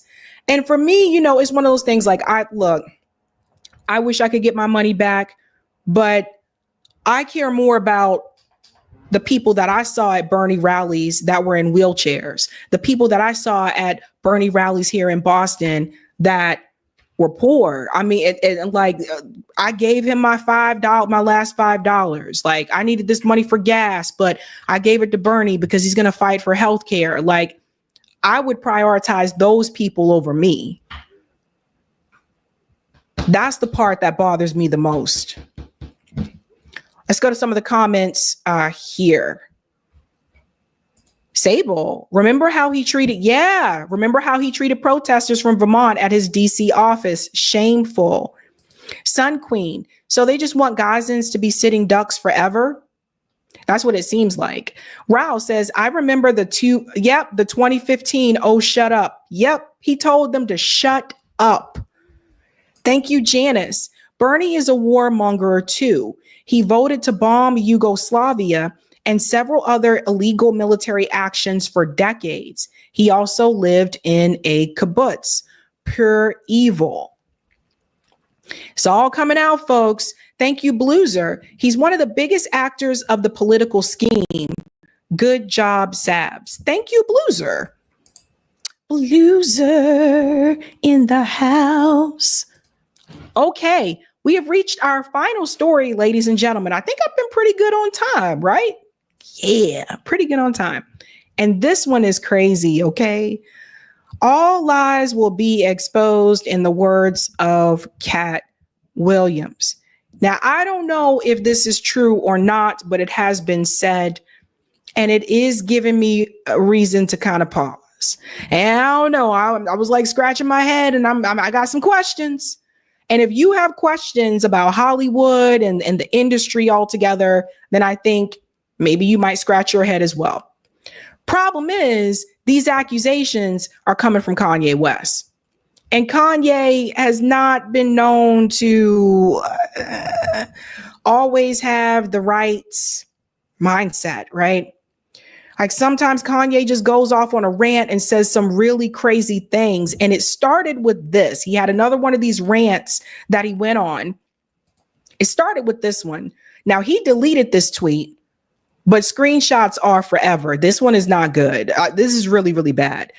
Miss Butter says, why is Ye deleting tweets? He says whatever he wants, right? This was bad, you guys. Kanye West tweeted, wait, has anyone ever seen Jay-Z and Beyonce's younger kids? They're retarded, no, like literally. And this is why artificial insemination is such a blessing. Having retarded children is a choice.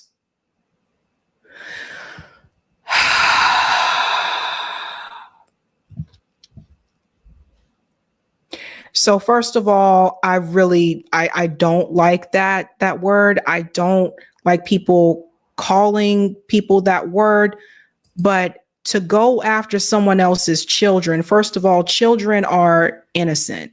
Leave kids out of this. I don't care whatever beef that he has between Jay-Z and Beyonce, whatever. You guys go work that out somewhere over in the corner, but leave the children out of it. Because from what I understand, what I did read is that there may be some form of disability with the twins. I've read about that.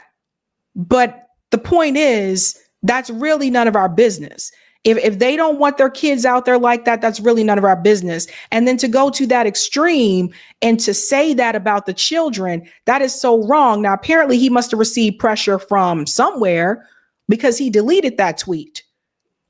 And I know, like, look, I got my issues about Jay-Z and Beyonce as well. You guys know I don't like billionaires. You know, I'm against all that and yada, yada. We could talk about that all night.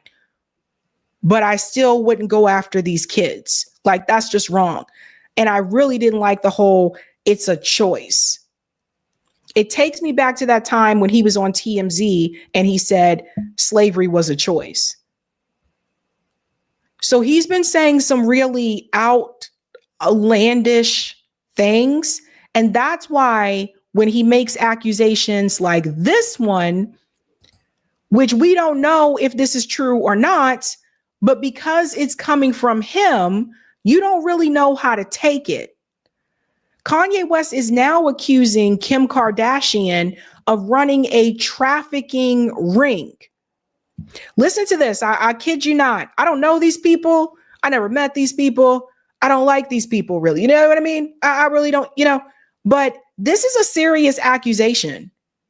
Ye, aka Kanye West, accuses the Kardashians of sex trafficking Black children in unhinged rants. This is serious, you guys. So, like, that's not something to joke about. So we don't know if this is true or not. Again, this is an accusation. Kanye West, now legally known as Ye, has once again ignited a firestorm of controversy with a relentless series of social media posts targeting his ex-wife, Kim Kardashian, and her family. In the latest barrage of accusations, the rapper labeled the Kardashians as sex workers and went as far as accusing them of trafficking Black children, including his own. Ladies and gentlemen, this is a serious accusation.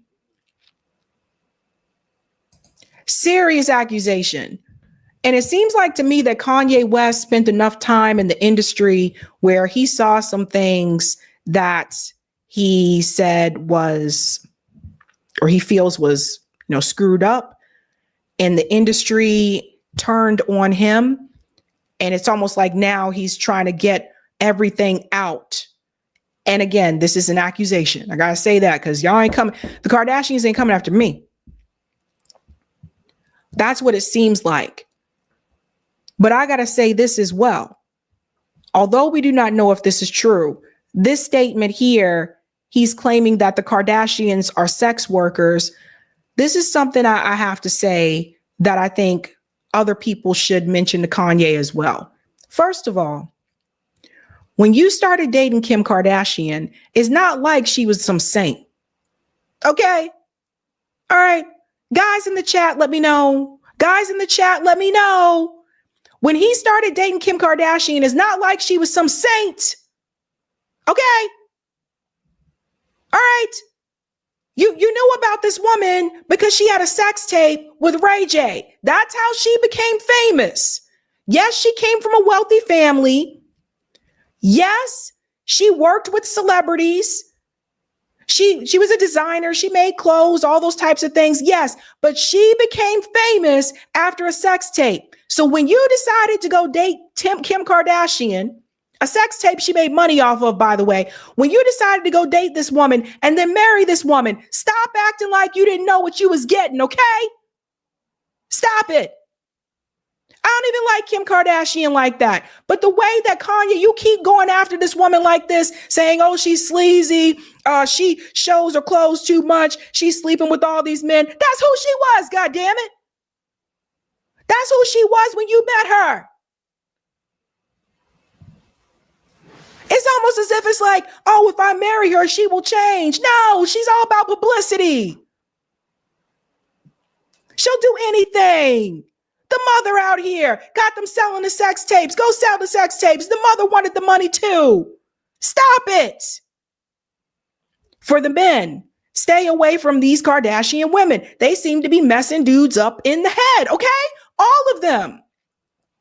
Lamar Odom was dating, what's her name? Chloe? Was with Chloe. Lamar Odom started to lose his damn mind. Then eventually came forward and said, yeah, that family is screwed up. It did things to me. But let's just be honest here. Kim Kardashian was not no damn saint. Let's go on. It goes on to say here, the inflammatory remarks dripping with vitriol have intensified the already chaotic relationship between Ye and the Kardashian empire. This never-ending saga continues to dominate the headlines and captivate the public as Ye takes his grievances to the internet once again. The accusations that shock the internet. In a jarring tweet, Ye claimed, the Kardashians are sex workers and they sex traffic all of the Black children they strategically produce. Again, a very serious claim. Very serious here. As if that post was not enough, he doubled down on his claims in another shocking post. Kim Kardashian is a sex trafficker. I don't like that Twigs has my daughter in her video dressing all grown. I would have expected more from Twigs. It's F all you ends. My soul is Black. And watch, y'all don't believe me and just say I'm crazy. So this statement here that apparently he says the Kardashians are allegedly sex trafficking all the Black children they produce, and then goes on to say that Kim Kardashian is a sex trafficker. And the thing is, like, North is old enough to know what Twitter is. And these statements were on social media and people took screenshots. And just imagine seeing that your father wrote, I don't know what the Kardashians have been doing in private. I don't really care to know. I wouldn't trust them.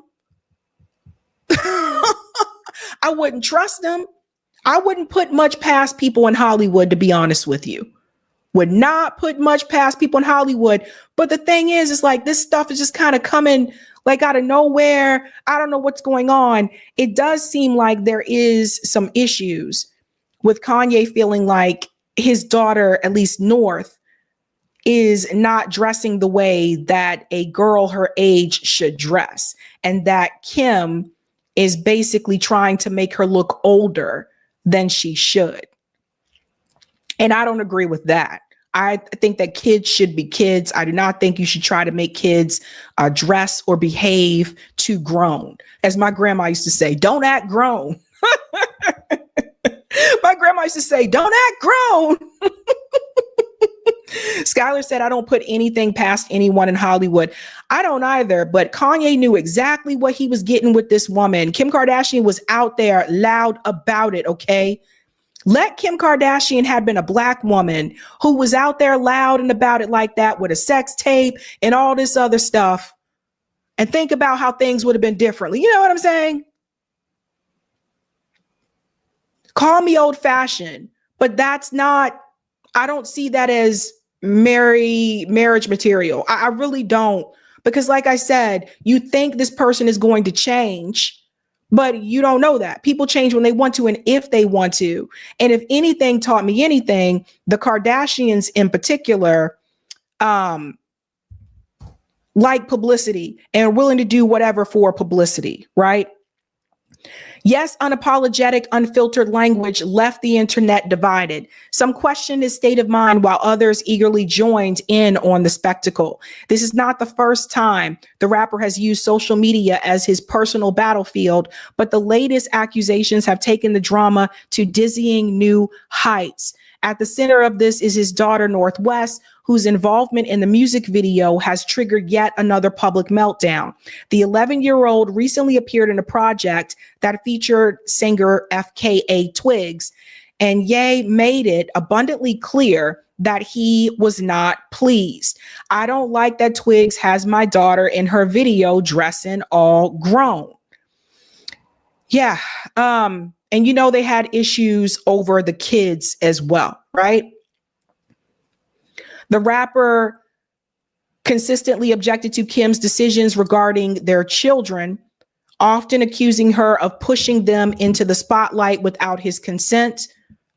This latest outburst suggests that Ye believes North's participation in the video is part of a larger, more sinister agenda, which aligns with his outlandish claims of child exploitation. So that's what's happening there, ladies and gentlemen. Kanye West is accusing Kim Kardashian of sex trafficking Black children. Again, that's a serious statement. If it's true, in the words of Cat Williams, all lies will be exposed. You would hope, but we don't really know what's going to happen here. But there was something that Ray J said a while back, which I think you guys should hear. Listen to this. Ray J is the gentleman who at the time was Kim Kardashian's boyfriend, who was in the sex tape with her that made her famous. I want you to hear what Ray J said here. Check this out. Kim Kardashian got her handwriting and her fingerprints all over my contract. When you look at the two, when you look at my signature and you look at her signature on my deliverables, that say sex tape number 1, sex tape number 2, and guess what? The third sex tape or the second they've been trying to play me on, they call Santa Barbara Sex. Her mama made us go shoot it for safety. She watched the motherfucker and said, hey, we're going to go with the first one because the first one is better. It gives my daughter a better look than the second one that I made y'all go do. But you watched it and made a decision. And then you get on whatever show you was on and take a lie detector test with a fraud.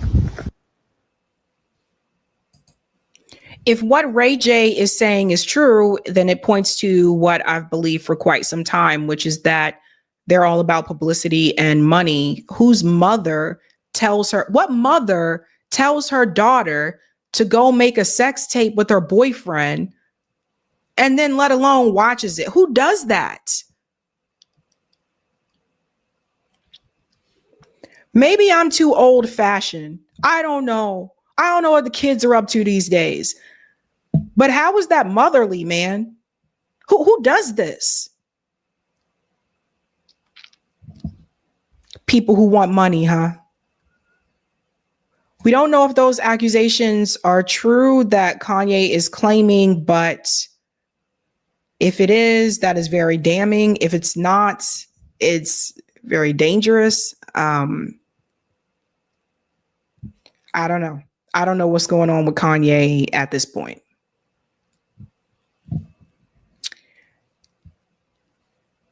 Going to go to comments and then we'll do a quick breaking news thing that I just, Cori just told me about.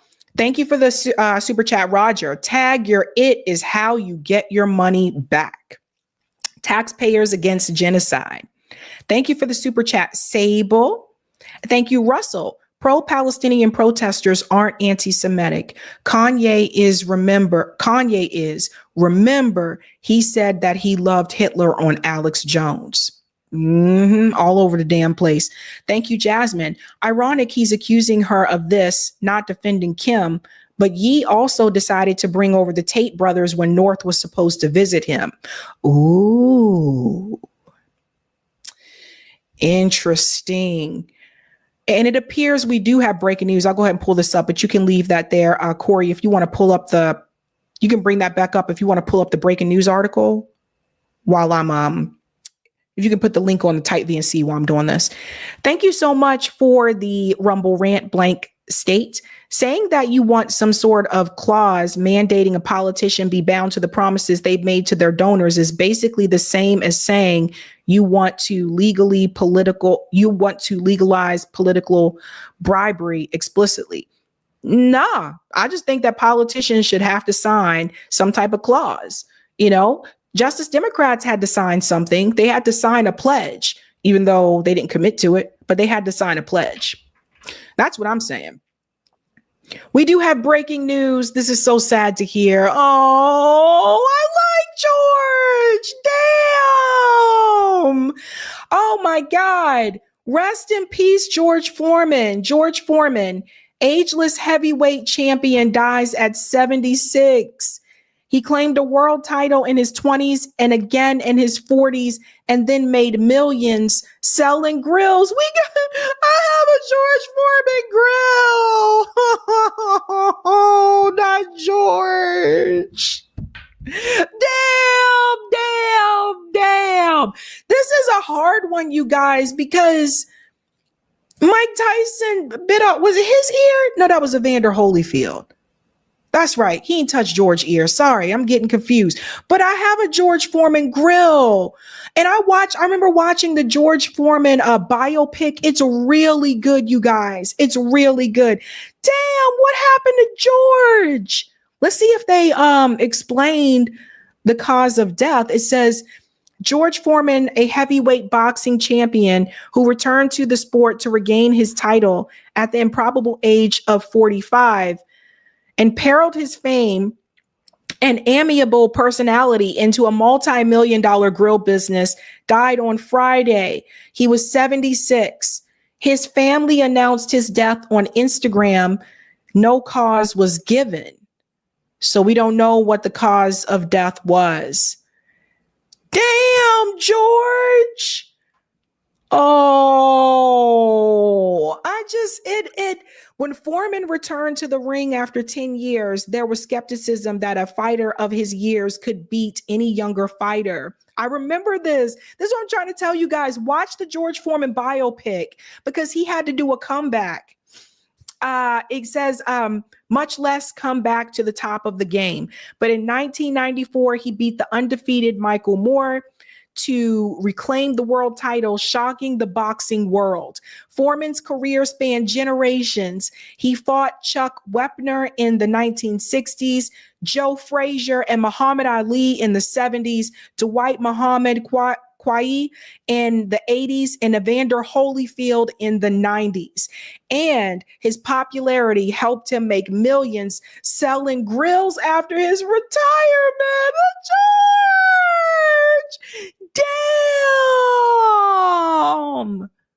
All the good ones, you guys. You guys know George Foreman. He named all of his sons George. And I always thought George Foreman to me just looked like a teddy bear. You know, He always seemed like a nice little teddy bear. Then I watched his biopic and I realized he didn't start out that way. Like, he started off kind of like, want to be like kind of player, kind of ish. And his wife told him, no, you got to get things together and be a family man and all that kind of stuff. And he did a whole switcheroo, like he became a born again Christian, if I remember correctly, and did a whole thing. But he named all his sons George. And we always thought George Foreman was just so like teddy bear like. And when he came out with the George Foreman grill, this was like so cool to us that were going like to college, because the George Foreman grill was like, hey, we can make stuff in our dorms, like real food in our dorms, and not just depend on the dining hall, thanks to George. It was called the Lean Mean Grilling Machine. And it would take like the fat out of the meat and stuff. Damn. Well, rest in peace, George. Rest in peace, George Foreman. Let's get that poll, Cori. I'm curious to see those results of the poll. Okay, thank you so much for the poll, ladies and gentlemen. Why do you feel Bernie shuns third parties? We have 1,529 votes. Okay, 10% of you said because they can't win. 24% said because they're real opposition. 31% said because he's actually a Dem. And 35% said all of the above. These are actually pretty close numbers, at least the last three. Interesting. Thank you, Empire. I think he still had relative good health in his later years. A good man. Yeah, I guess we'll find out what the cause of death was. Yeah, rest in peace. Oh, George McBain. Damn, man. It's always the good ones.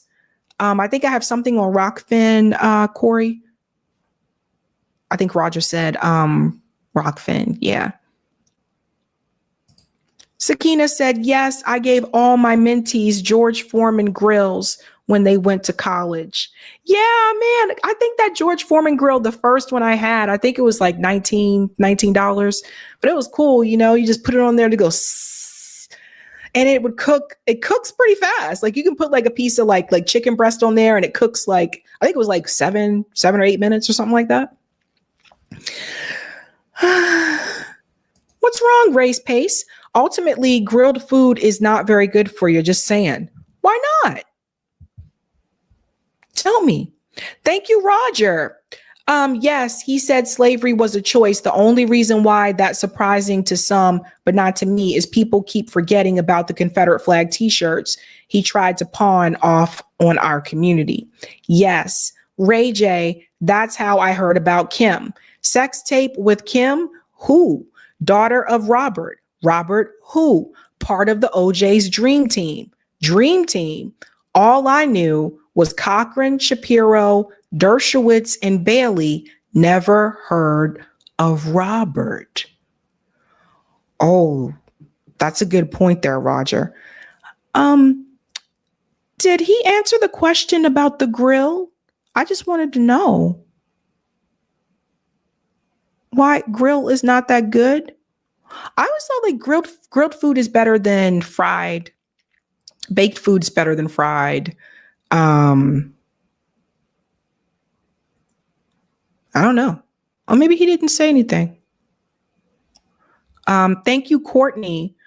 R.I.P. George. Because of George, I became highly confident and arrogant of my grilling after I bought my grill. Thank you, George. Yeah. Oh, thanks, Covert. What's up?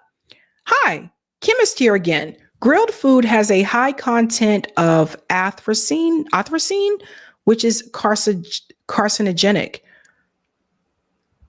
Really?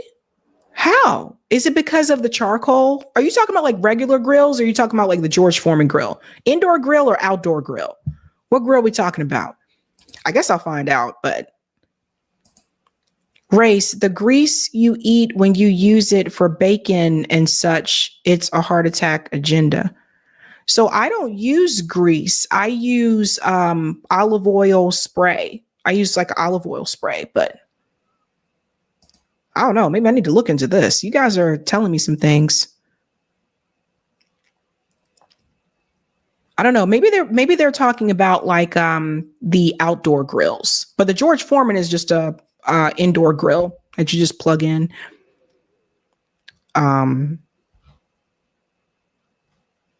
Yeah, maybe they're talking about something else. Oh, okay. Thank you. Usually outdoor. Okay. But any char can cause it. However, on the whole, grilled food is healthier than fried food. Thank you, Covert. Thank you. Okay. All right, guys, that is it for me tonight. There's no show this Sunday. I'll be back Tuesday evening. Scott Ritter will be back here to discuss some other things happening with Russia and Ukraine. So stay tuned for that. On Thursday, I'm going to have a panel. It looks like it's going to be a status quo panel. And we are going to talk about moving forward, like progress. What is it? General strike? Is it what Bernie and ARC are trying to do? Is it third parties? Where are we going? And what do we think will work? So don't miss that, ladies and gentlemen. Thank you guys so much for your time tonight. Have a good night. Keep up the fight.